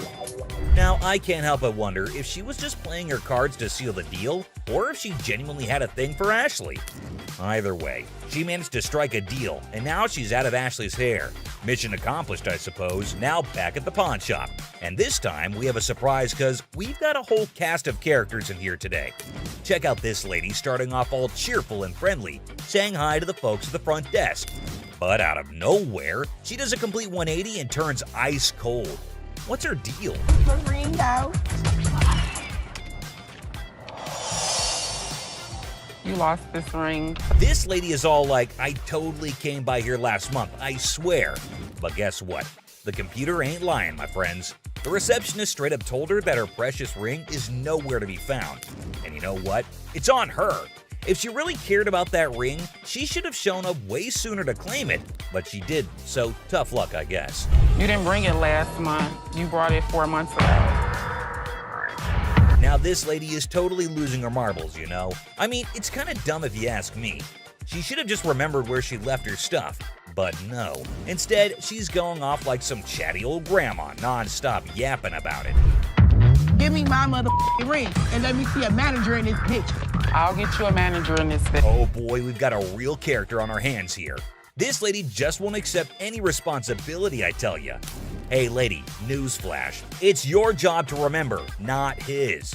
This is where she's really taking the cake and acting like a complete idiot. And get this, she starts pointing fingers at poor Les, blaming him for this whole mix-up. You got me up. Well, no, you got yourself up. No, you got. Can you believe it? I mean, come on, lady. It's clearly your fault, not his. Thank goodness for that bodyguard who swiftly stepped in and removed her from the scene. I gotta say, it's giving me secondhand embarrassment. Just look at the unending drama. Sorry that your grandma's ring exceeded its time limit. You made the mistake and did. But what we've got next will blow your mind. So it's just another day dealing with annoyed customers. This lady was supposedly waiting for 2 hours, or so she said. But man, isn't she a little too aggressive? Oh, you gonna ignore me. Can I get some help? Now Ashley jumps in to handle the situation, but this lady won't even let Ashley speak for a single minute. Such a big mouth. You need some better help up in here. I've been standing here going on almost 2 hours. This lady just won't quit shouting, and to be honest, Ashley is so done with it. But you won't believe what this customer does next. It's seriously shocking. Because he told me. Excuse me. Seriously, what kind of lady does that? I get that she's mad, but why resort to getting physical when the manager is talking calmly too? Wait, come on, lady, isn't that kind of suspicious? He's buying your ring, so of course she'll check it out. She's looking for $200, but this customer walks in claiming she's here to get back the stuff she pawned off. But guess what? Buy, not pawn. They were buy. Turns out she didn't pawn anything. She straight up sold it off. Man, this lady is clueless. She doesn't have her ticket and she expects someone to help her out? Seth tries to intervene, but it's pointless because this woman just can't grasp the fact that without the ticket, there's nothing anyone can do. If you bring me the ticket, I'd be more than happy to take care of it for you. I need my. Show me the ticket. I don't have my ticket. Now she's all paranoid, thinking people are trying to deceive her, and she's planning to take matters into her own hands. Uh-oh, that can't end well. At this point, it's best to just walk away, lady. Phone call. A little phone call? I'll be up here to handle y'all motherfucking. Who you having? Ma'am. This lady is refusing to leave until her brother shows up to give the pawn shop owners a beating. How messed up is that? Seriously, this woman needs to just shut up. Better be ready. For what? Because my brother gonna ready come up here and to handle do y'all. what? See, I'm gonna make me mess with the man. Bro, what is you doing, man? Y'all, man. if you steal something, you're a thief. I mean, look up in the dictionary, that's what it means. Bad parenting. The pawn shop door swings open, and a furious mother charges in like a bull in a china shop, demanding to know if her daughter sold her precious ring here. How you gonna sit here and tell me? You told me you brought it here, right? Yeah. It best be here. I don't have it. Now what we gonna do? There's nothing What the I can hell do. we gonna do? Cause I need my Nothing I can do. Don't I this belong to my mother. I want my ring. Not a good impression anyway. To defuse the chaos, Ashley stepped up. Let's see if it helped or not. You took your grandma's ring. Yes. And you pawned it. When? The day before yesterday. Okay, so where's your ticket? I don't have it. So let me ask you a question as a mother. Did you press charges against your daughter for being a thief? I'm not pressing no charges against my daughter. Then you can't get it back. No. Get a grip on yourself, Mommy. The woman just won't listen to anyone. Man, where do such people come from? No wonder her daughter's acting the way she is. I came in here to try to resolve the situation. But yeah, you want to figure it out. No. Hey, get off him. You better figure out some way to get your mom's ring back. Watch when I get your ass home. Now see? Now you got labeled as a thief. Coin thief. Ooh, there's a new player in the game. This fella's got a quarter that supposedly belonged to JFK when he got the axe. And guess who he's trying to sell it to? Les, of all people. This should be interesting. Need a second person to touch it, man. See this, man? Who was the first? JFK, man. JFK. Hell yeah, I'm trying to get $30,000 for it, man. Really? Our friend here needs to know that he's trying to close a deal with the boss. Yup, the big cheese himself. You know what that means? He better have some answers ready.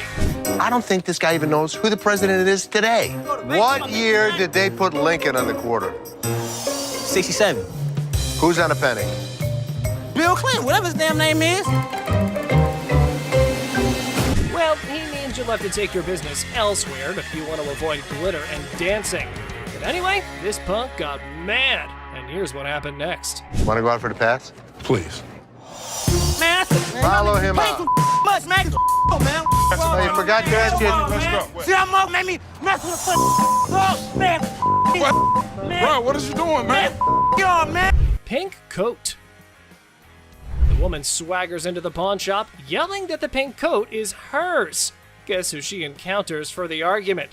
That's right, it's Les. Oh no, she's done it now. What could happen to her after upsetting the big dog? Let's find out. What would you do if a man strolls into your shop with a massive bag? Obviously, you can't wait to find out what's in there. This is what this sneaky guy did. Man, this is my bag.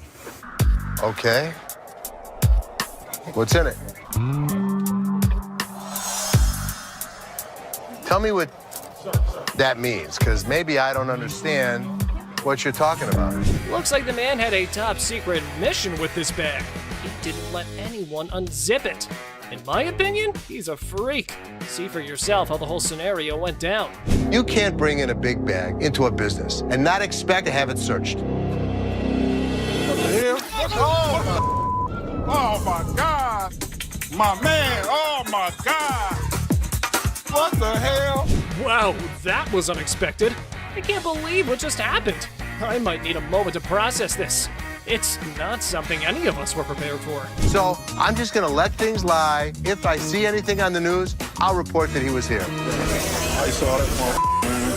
For all I know, there's a half-naked man in a gold G-string running around the streets of Detroit.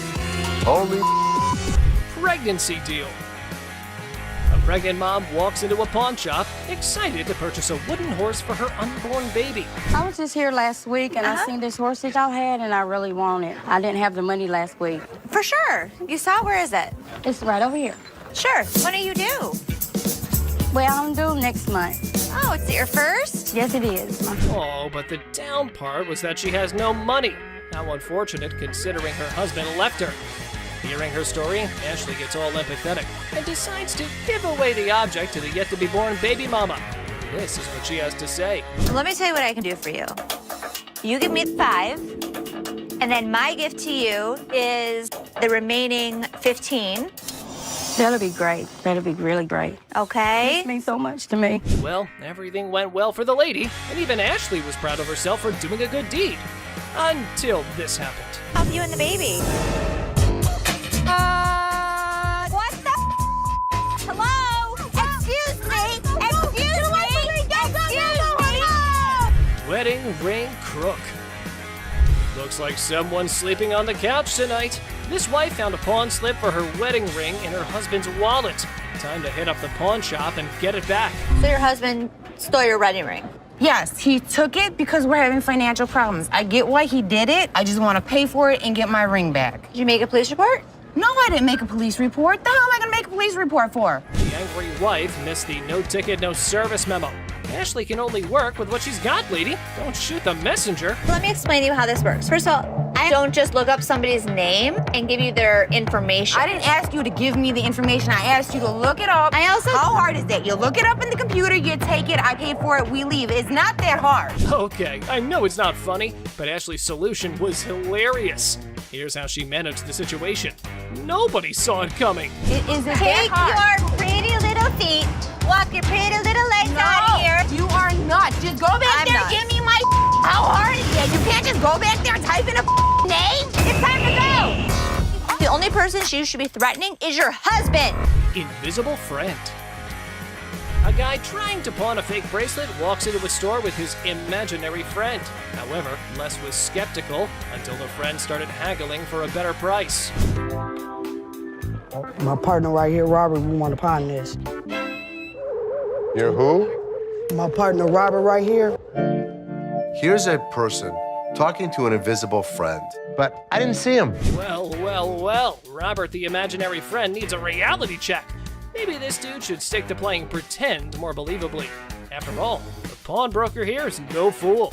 Robert, tell him, Robert, tell him. This is worth $200.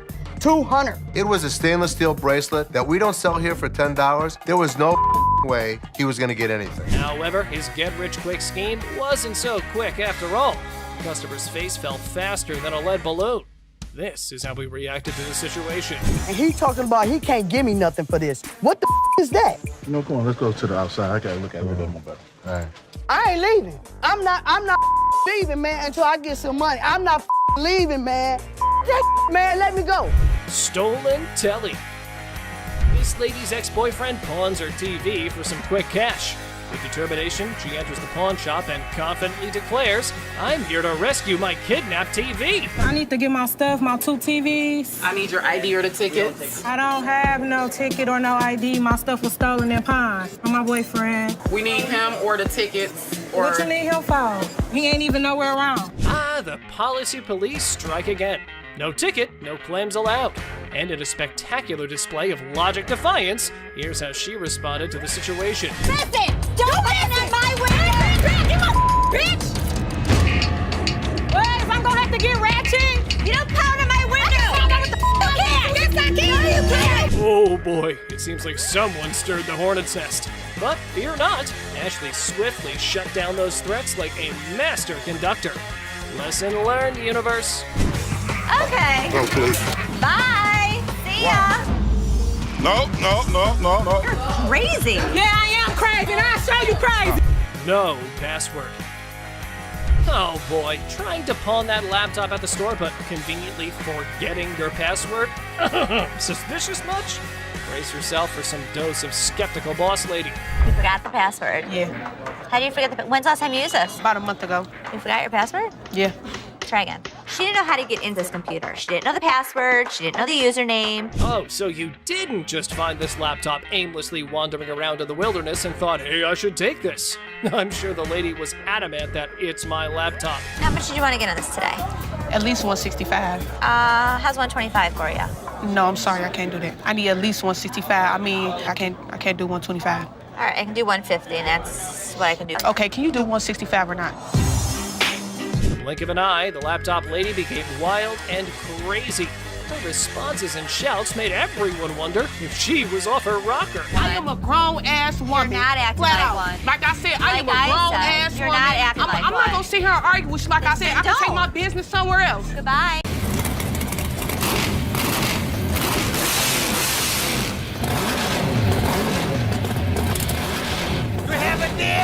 Well, online, these things go for $3,000. Actually, Silver Surfer was voted in the top 50 recognizable comic book heroes.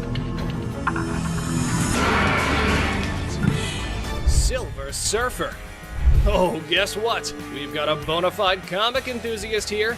Big surprise. Like, who isn't, right? Well, this guy's taking his passion to a whole new level. Feast your eyes on what he brings in. That's the Silver Surfer. Silver Surfer. Life size. Tell me about it. Well, this was a display for the Fantastic Four Rise of the Surfer movie. They made 1,500 of these, and plywood board. It is wrapped in a vac metal plastic wrap. Oh, what a shocker. It's a collector's item. But hold up emotions, people, because it's got a price tag. I'm not sure if the experts are going to agree. Well, online, these things go for $3,000. Actually, Silver Surfer was voted in the top 50 recognizable comic book heroes in America. I mean, I really went $2,000 for it. I am willing to buy this from you for $500. Hey, genius. If you're after that dream price, maybe hit up a comic store. Selling your treasure trove at a pawn shop? Yeah, real brainiac move here, buddy. 900 bucks. That's it. Think I'm gonna have to walk. All right, well, it was a pleasure. We're gonna go surfing on home. See you later. Custom-made electric chair. Folks, take a puff. We've witnessed all sorts of weirdness at the pawn shop, but this fella's cranked it up a notch. Check out his wild sell list. So tell us a little bit about them. We have Halloween retail stores. This is a custom-made electric chair. There's a whole show if you guys want to see it. Sure, go ahead, show us. Hell yeah! I'm really into this kind of thing. This might be the new feature at my house on Halloween. Oh, just what we all need. A bedside toy that screams Halloween 24/7. No biggie, except it's art, not like living in a slasher fic or anything. So we're looking to get about $8,000. Brand new, they're just above $9,000. And that makes a lot of sense. Right. Buy a used one that's 6 years old. Well, the for cool thing $8,000. about this one is that they don't make them like this anymore. You're There's right, two they main- don't. The new ones are digital. Well, guys, Mr. Ambitious over here is dead set on this mystery item. Heaven knows what his grand plan is, but Les has a style for a bargain. Thank you very much for bringing Thank it you. in. We appreciate it. Damn it. I'm a little disappointed that I gotta schlep it back home, but you know, with Michigan being, you know, like the #1 state for haunted houses and attractions and things like that. Elephant skull haggle. Oh, guess what? No fancy sofa, no blingy ring, and no one-of-a-kind car to pedal? No worries. How about you trade an elephant skull for some greens? Because that's normal, right? Skull of an elephant. Really? Very unusual. It's very unusual. My best friend had it, passed away, and I inherited this one. It's where the tusks were. I understand that. It came from Africa? Yeah, right. Well, I So- can promise you nobody has ever brought in an elephant skull, ever. That I can Little tell you. unique. Ever wondered where one finds a thing like that? Well, surprise, surprise, there's a thriving market for massive elephant skulls. Yeah, you heard it right. Skull heads. 1,000. That's as low as I'm gonna go. Let me talk to my elephant expert. Africans are buying now for $2,300, and the Asians are $1,900. The good part was, it's worth the money. There is a demand for elephant skulls, but I'll be damned if I'm giving it away. Okay, peeps. When Les locks onto something, prepare for a solar eclipse, because he's not releasing his grip. Anyway, there's a plot twist in this pawn shop drama. I got $700 bills waiting for me. $750. 700. And if you think it's worth $50 for you to schlep it home, It isn't. Schlep it. It isn't. Schlep it. I'll give it to you for 7. You got a deal. Thank you very much. Thank Come you. right over Thank here. you. We'll Thank take you. care All of right. it. All right. Yeah. Mark, thank you. Bone Rattler. Okay, people, the granddaddy of speed in the house. Ready to snatch up a drag racing car from the pawn shop? Who knew shuffleboard was just a warm-up? This guy is an expert. He knows all about drag racers. So does Jeff. Jeff is my jeweler, but he's much more knowledgeable with engines than I am. The guy that sold it to me said it cost him $85,000 to put it together. Probably clipping along at about 250 miles an hour. Fire this puppy up. I don't know how to start it. Gather around, youngsters. We got a drag racing sage here, boasting a mere 30 years under his belt. So the wisdom dump is here, as he schools the pawn shop owner. You know how to start him? Sure. I knew you did. How long you been racing dragsters? For about 30 years. Oh. You ready for this? I'm ready when you are.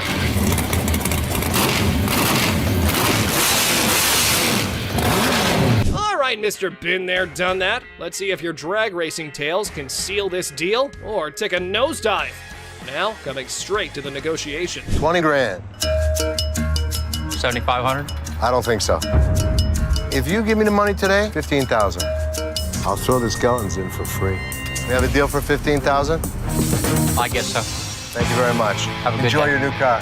Mechanical Bull. Ah, the good old days of Wild West bull riding and rugged cowboys. Some dude missed the memo that it's not exactly the trendiest scene nowadays. Time to catch up, y'all. Going for a ride in my parking lot, or what are we doing? Let's have a little fun, girl. We're trying to sell our mechanical bull. Why do you have it? A Western themed restaurant bar before, and that was the theme. We put the bull into the bar. Well, slap on those cowboy hats. We got ourselves a scene here. But seriously, who's taking bets on whether they can wrangle a decent price for that rodeo-style bull riding? Let's say you were to buy these brand new. How much do they cost? They cost around $15,000 to $20,000. How much do you want? $15,000. So if I was to buy this brand new or buy this used from you, it's the same price. Rental companies rent these out for $750 a day. There's a lot of revenue potential. Ha! Man, sad to see these alpha men taking back their bull home. But folks, hold on to your hats. Maybe Ashley has something else in her mind. 3,000 right now. 45. 31. 39, you pack it up. That's my bottom dollar. 34. I can't do it. Sorry, good luck. Dr. Death's van. Step right up, viewers. You've heard of Dr. Death, but today's highlight is the van that spotlights as the ride for assisted suicides. Because nothing says vacation like a one-way ticket, right? This is a 1968 Volkswagen van owned by Dr. Death, Jack Kevorkian. By Dr. Death. This is the actual van that he did his first and several other assisted suicides in. Jack Kevorkian was an iconic figure in the city of Detroit. We're not aiming for a Valley of Chrome farewell tour this time. Mr. Big Bucks here wants a six-figure sum. Brace yourselves, because Les has his few concerns all queued up. It is a piece of history. I like buying weird. You won't find another one. The problem is, it doesn't make sense to spend six figures on something like this for me. Well, you either love it or hate it. But I love it. This is definitely a piece of Detroit. A van oozing that delightful combo of creepiness and death vibes. So legit. However, why not throw in another expert opinion? Let's see how that went. So 10,000 ain't gonna buy it. No, I'm in the six-figure range. 20 grand? No. 25 grand. 30 grand.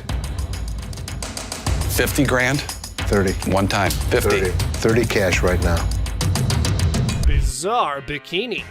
Check out this granny of the century who strolls into the pawn shop with an elderly figure that has a lot to do with, I don't know. You have a look and maybe you decide.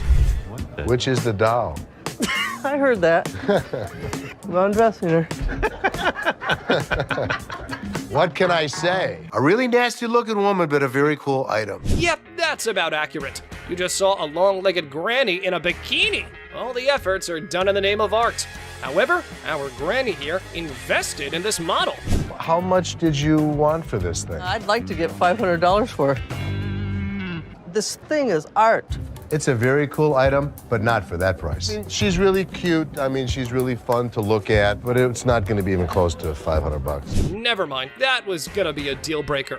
Unless Les had some more quotes to add to the art piece, this stirs things up for the selling mix. Here this woman was playing my game, and I was losing. 200. 190. I'll take it. Will he stop? Okay, schlep it home. You know, I heard my dad saying it wasn't worth the extra $10. Bull. She wants 200. Latex vacuum bed. Look who's spicing up the pawn shop scene.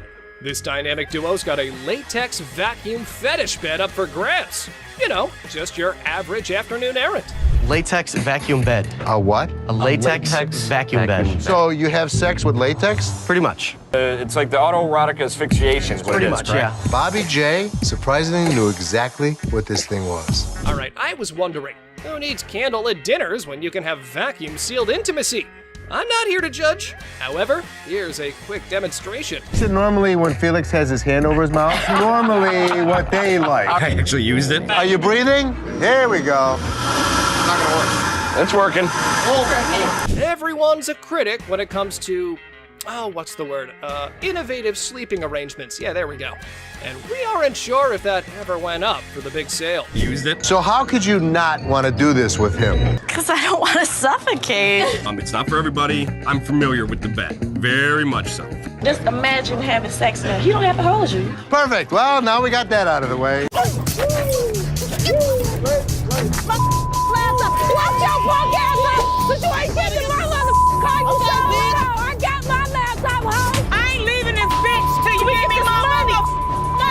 I need my motherfucking air dick. Time to go. No. My friend's laptop.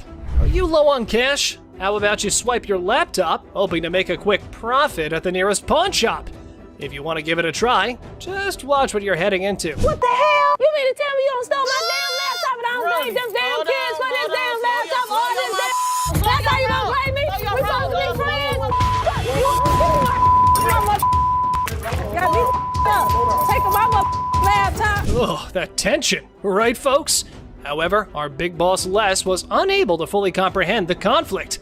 And he couldn't care less. These people were just up to making a fool of themselves. I think that these women were fighting over laptops. Watch your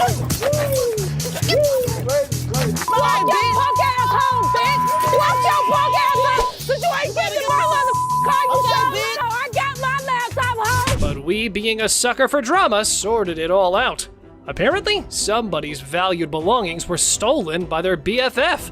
What chance do they have of surviving this unthinkable betrayal? I my laptop all this time, and I'm taking these down. Okay. All right, that's enough. That's enough. All this time, my laptop was missing, but I got my laptop. That's all that matters. All right. Earring error.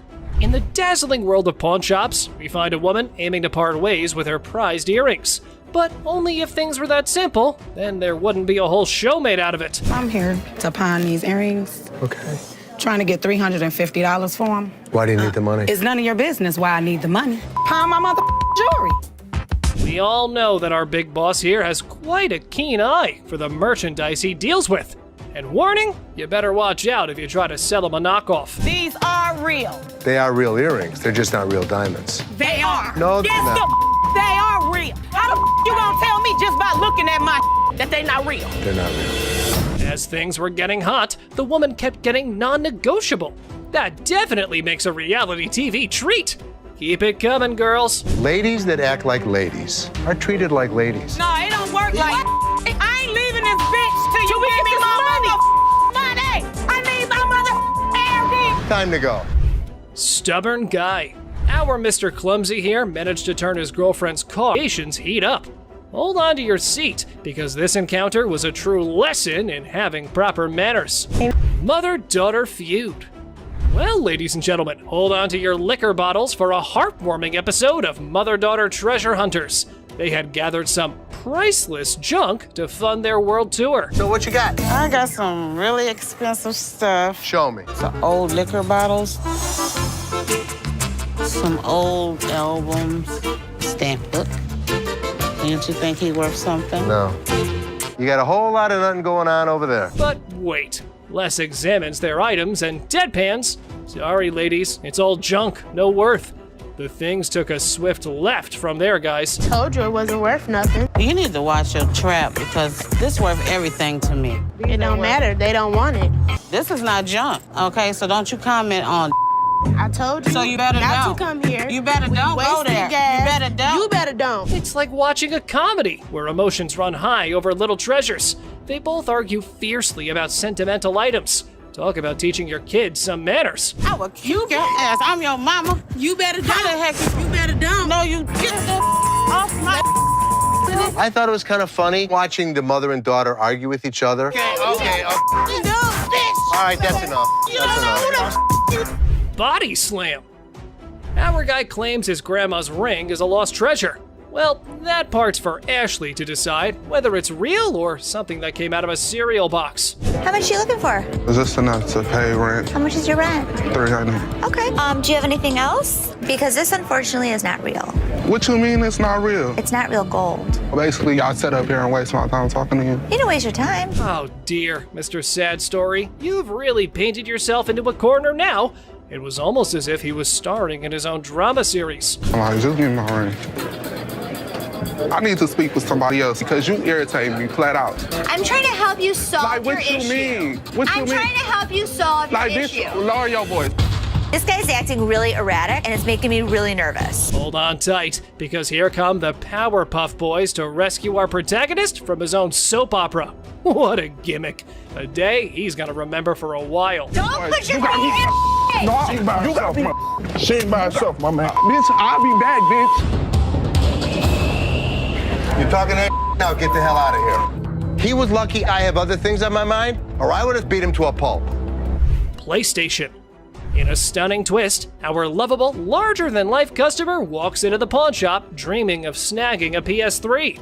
Let's hope the controller can keep up with his enthusiasm. How much are your PlayStation 3s? How much you want to spend? I got $70. Can't let it go for 70, my man, unfortunately. I've seen them for $70 to $80 at other pawn shops. Does it come with a warranty? It comes with an as-is warranty, unless you'd like to purchase an additional warranty, which I'd like to help you with. This is bull. Our six-pack gamer needs some physical exercise rather than video games. Mirror, mirror on the wall, who needs a jog more than them all? I need a PlayStation 3 for $70. I sell them for $100. That is ridiculous. All I got is 70. I want somebody else to talk to around here. Well, there's only gonna be one other person you're about to talk to, and if you keep your voice raised like that, we'll be more than happy to speak with you. And here's where you might consider scheduling that eye wash. Oh boy, up next could rival a comedy sketch, complete with unexpected twists and turns. Get out of here. I'll take a ride, big boy. Big boy. Ride, big boy. Push me. Here we go, big boy. Here we go. Have a good day. What is all that about? What you want to do? I come down this level, beat your ass down here. What?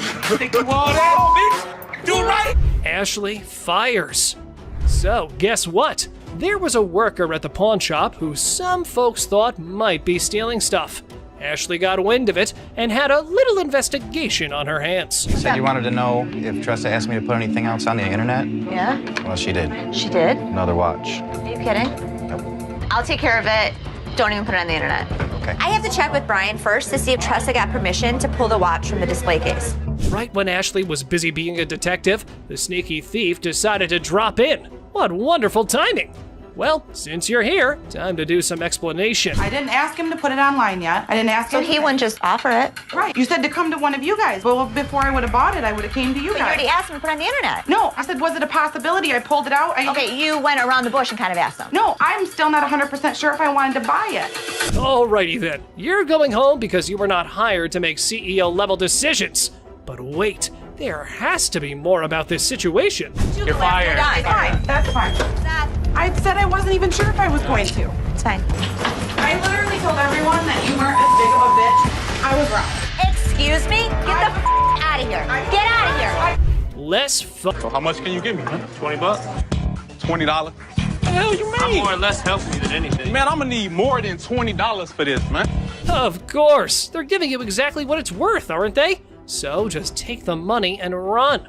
But anyway, here is how our man decides to handle the situation. Well, folks, things took a nosedive when our beloved Les decided to make an appearance. It was like wrestling mania at the pawn shop. Damn! What the you gonna do, old man? Hey, come on. I played this game before. I know this was a scam. You broke my trust, and because of that, Justin, you're fired. Replica. Oh boy. Get your wrists ready for this one. A man walks in with the Audemars Piguet watch, and Les was in all mood to get his hands on it. How about 6? 4,000. No, I don't think I can go that low. You want to meet in the middle? I'll go 4,500. No, I need to get the 5 out of it. Sorry. All right. Appreciate your time. 4,600. However, our pawn king did pull out these big bucks, but he was sure. Duh, he was. But hey, just wait, cause Seth might have a different opinion. So let me check it out real quick. Oh. It's coming up counterfeit. Oh, bull. Oh, yeah? Look at it right here. It says do not purchase. It's a known counterfeit. What? Did our pawn maestro get scammed? Well, wait. They called the seller back in for another purchase to trap him down. Let's see how that goes. You mother coming into my store selling a that's not real. Here's the way it works. Either give me my money back or go to jail. I bought them, and now, I've got taken on them too. I believe you. I mean, I'll give you your money back. Unreal diamond. Regular day at a pawn shop until this woman came in claiming that her niece bought earrings from the shop, but one earring lost its diamond. FYI, this is about to get interesting. Watch this. She bought them from us? Yes. So there's two problems here. Antique necklace. A man strolls in claiming an antique necklace. Now he faces the daunting challenge of convincing the pawn king Les that it's the real deal. Good luck, buddy. It's been passed down from generation to generation to generation. Now it's mine, and I'm trying to put you in the game with this crystal antique rosary. So how much can I get? Well, you can't get anything. 'Cause it's not diamonds, it's not gold, it's just crystals. Well, I ain't no expert, but definitely, that necklace was nowhere near being called antique. Mr. Too Much Full of Himself was clearly up to no good. How much would you pawn this for? I won't take that in pawn because we only take precious metal. It should be precious to you. Why should it be precious to me? Because it's antique. Didn't you hear that part? No, I can't take it. I'm sorry. But I think you need to work something out with me, man. This dude just thinks that saying antique will make his necklace any more valuable. What a joke. How about we let the jewel expert take care of this one? No deal. Deal. How much you gonna give me for it? I'm gonna start about on the way out the door. Hey, hold on, man. Hold on, brother. Hold on. Look, hold on, man. Hold on. I can leave on my own. Hey, what are y'all looking at? What you looking at? Laptop room. Big Boss Les randomly stumbled upon a screwdriver by the laptop storage room. Turns out, someone's been making off with pricey merchandise. Oh boy, I don't like the sound of that. I go in the back and I see this screwdriver next to the laptop room. Explain that. I caught Justin just the other day breaking into the laptop room trying to get a laptop. You didn't fire his ass that I told him minute? next time I catch him doing it, I was gonna fire him. Let's call his ass out. Uh-oh, looks like someone's in trouble. Les decides to call a meeting with staff to unmask the mystery thief. And for a reminder of how tough things can be for everyone. Randy, as running this back, tell me what the is going on with this door. When we needed to get in that room, I didn't have the keys. I needed to get in there to get that laptop, so I just went in there and got over. But you have permission to go in there no matter how you get in there, you have permission. Am I correct? Do you? Well, ladies and gentlemen, Justin's in the hot seat now. The trigger's been pulled his way, and it's decision time. Will he take the bullet or do some fancy dodging?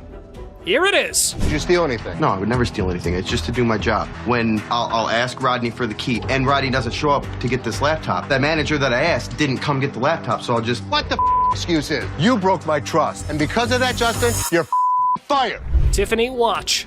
A man's got an antique Tiffany watch and a burning desire to sell it to the pawn queen, Ashley. But hold on to your goats. There's a twist coming. I've already done a little bit of research on this thing. This watch is 160 years old plus, at least. And you've had offers of $3,200 and you want more. I do. It's gorgeous. There's old mine-cut diamonds on this. This could be worth thousands of dollars. I need my dad's help. Our jewelry-selling farmer decides to bring a goat as his lucky charm while dealing with the boss lady. But the real question remains, is the Tiffany watch the real deal? This watch could be worth a fortune. Does it say Tiffany in it? No, we're inside. That's the problem. So, a couple things. Why would Tiffany not want to buy it? They don't actually do that at Tiffany's in New York, so they won't authenticate it. They don't authenticate items that aren't genuine, sir. Like this cheap knockoff. You better go put that back in your pocket. And get going now. The movement in the watch is not Tiffany. Tiffany did make their own movements. Another thing that makes us believe that it's not Tiffany is the way the diamonds are set. 160 years ago? Tiffany would have normally set them better. More professionally. Even back then. I can pop it back on. It's no big deal. It should pop on pretty easy. No cables. Here. No, we can't go for that one. PS3. This dude looks like a goon from GTA. He came to the pawn shop to reclaim his PS3. I know, folks. The description of the man makes the whole scene more interesting. I'm just trying to get my I got a brand new PlayStation 3 up in this bitch. You know what it is. Let me just get my in a line like everybody else. I'm just saying, I've been standing. Stop yelling. What the are you yelling I'm just saying, I want you to be able to hear me through this window. That's kind even. Give your slip, get your item, and get out, bro. But wait, there is a twist we all been waiting for from our protagonist. This ain't mine. This the wrong one right here. This is I don't know who it is. It ain't mine. Check this. Look. Mine's brand new out the box. What is this? Yours. The minute he brought it in, we bagged it and labeled it. Oh man, why do they always have to threaten the old man when things can be sorted through negotiation? But anyway, here's the inevitable. Hey, get your hands up off me, big fella. Straight the up, boy. Get your hands off of me right now. I swear to God, if y'all don't give me my PlayStation, I'll call 30 goons up here right now. Call him. I'll call 30, 40 goons up here right now. Call him. Meet my lawyer. A woman storms into the pawn shop, swearing their diamond earring and turning her ear green. And guess who's with her? A lawyer, no less. I look at his earring that he says is turning 0 green, and it's a fake diamond with a fake metal. This is not the correct earring for the receipt. I got my lawyer with me. This is wrong. Oh dear, Miss Drama, it's not that simple. Your slip doesn't quite match the description, so getting that refund might be trickier than you thought. Would you like to meet my attorney? I want my money. My attorney will escort you out. You better not put his hand on me. Then you better turn around with your 2 legs and walk out yourself. I'm not walking nowhere. Want to bet? Well, lady, it was time for you and your mannequin of a lawyer to walk out the store while keeping your respect where it belongs. You don't just tell me what to do. Get out. Yeah, you know, took my money, just sold me a bold earring, got my ear turning colors. I don't care if he had 10 lawyers in here because we didn't make his ear green. It's just a scam. Miss, I'm on the phone, okay? Can you respect my privacy a little bit and step back if you're a little too close? Give me a time for... Oh, man! Man, why you break that, man? I did not drop it on accident, man. I didn't break it. I thought it was a Jew, man. Oh, that's good. Nice and have that. Where's Nikki? The lady has arrived at the pawn shop saying one of the workers valued her earrings, and now she's just demanding the estimated price. What a mind wreck, I gotta say. Who'd you talk to? Nicole? Over the phone. Yes, But ma'am. we don't see them over the phone. She is lying. Can I see your merchandise while I'm at work and while you're sitting in your living room? You need to come in, you need to evaluate your earrings, we need to test them. Where Nikki at? Nikki. Nicole. Ashley, ever the detective, was in suspicion mode, attempting to dissect the situation.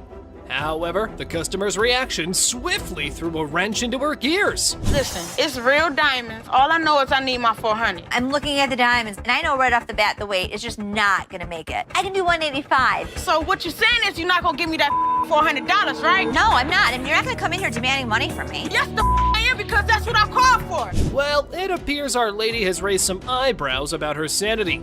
The idea of consulting Nikki to identify this loudmouth was now on the table. Where this bitch at? Excuse me, this is Nikki, and Nikki, she claims she talked to you at 10 o'clock this morning. I don't even know her. I need my money right now. She was very confused, but I know one thing for certain, Nana needed to go. Phone call lady.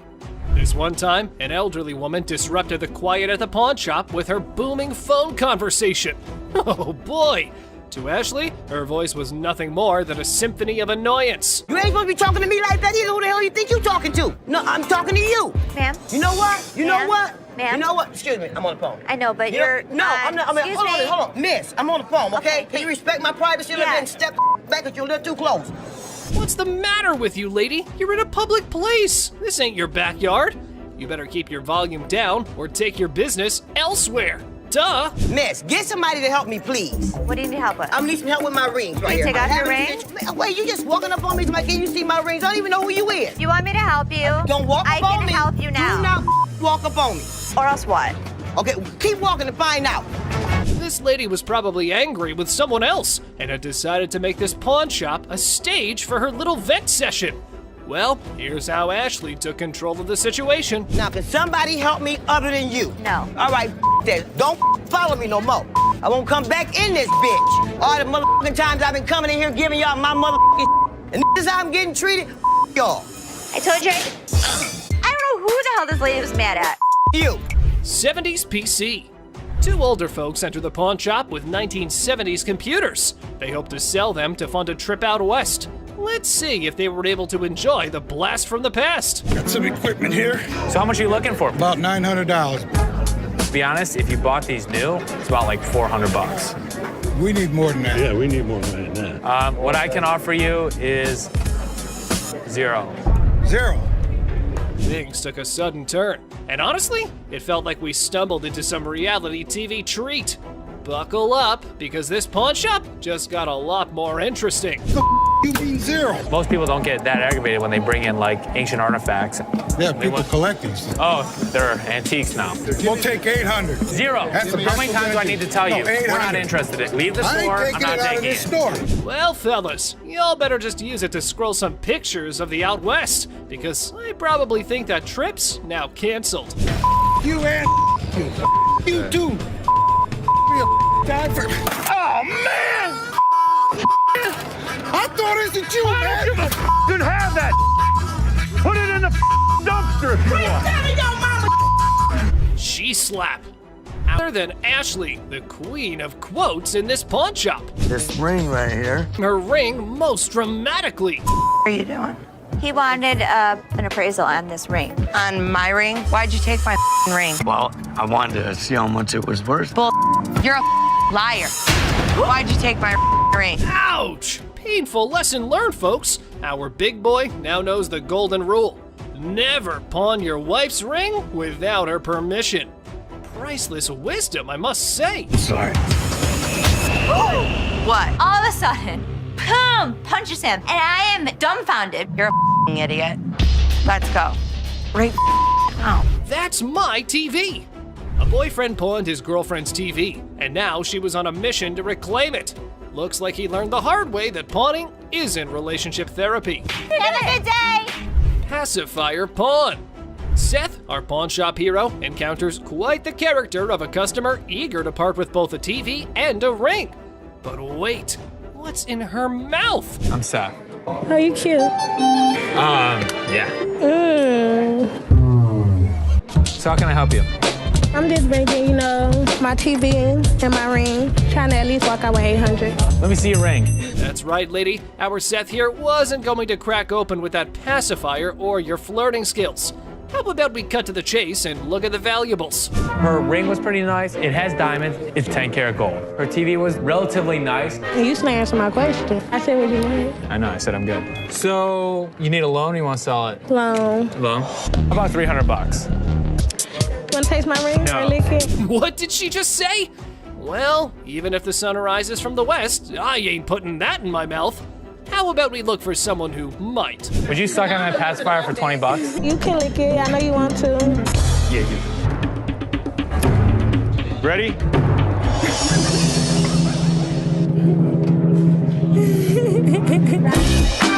Push fight. Two buddies square off in a pawn shop brawl over one friend's attempt to pawn the other's beloved PlayStation without permission. This calls for drama. That took my PS, he trying to pawn my shop. You know him? Yeah, I know, that's my roommate. He trying to pawn my your shop, trying to get some money off, but I want my PS. He owe me my is mine. My back. Hey, do me a favor. We're not gonna scream, okay? What's happening here? This ain't your hotel room, spoiled punks. You're just creating a ruckus. Y'all better watch that tone and listen to the pawn majesty. Angelo Steve, is that his? This between, yes or no? I mean, we just trying to handle it ourselves. That's fine. Steve, I'm gonna ask you one more time. Is it Angelo's or yours? It used to be his. Okay. He owe me money. What I supposed Steve? to do? My pay bill. Coming on, ain't saying. I gotta tell you what I'm gonna do. I gotta send all my tell you what I'm gonna do. All right, guys, you probably want to take your business outside because there are some customers here who are not in a mood to listen to your story. Come take Can I see it? Come with me. You know, I'm a pawnbroker. I'm not a kindergarten teacher. You guys go talk about it amongst yourselves, and when you figure it out, then come back inside, okay? Until then, I don't want to hear you arguing. You grown men, not kids, go on. All right. Free grab. The girlfriend decided to pawn her boyfriend's Xbox, and now he's on a crusade to rescue it. Lesson learned, right? Pawning is such a brilliant way to solve everything. My girlfriend, she came up here and she got rid of my Xbox 360 and I came up here to get it back. Okay, you get the ticket? No. I can tell you her name and you can just give me my I can't 360. give you any information about somebody else's account. You just need to give me my stuff. But our man here forgot that this store needs a police report for such incidents. So how about you keep your volume down, gamer? Instead, this is what he does. Can I just have my We can sell you another one. Well, let me just look for one that I want to grab. Okay, you go that way. Wait, right Hey, what here. else 360 there, And bro? I'll sell you one. Stop right here. No, ain't no And I'll selling. sell you one for $200. No, I can grab one for free. Excuse me? Yeah, you can heard. do what? What in the world was this dude thinking? He was running around like it was a jogging park. But hold on to your seats. Big Joe was here for a run too. Hey! Get out of here. Get the out. Now. All right, Don't ever step back my You gonna make me move? Get out of my face. My store. Bye.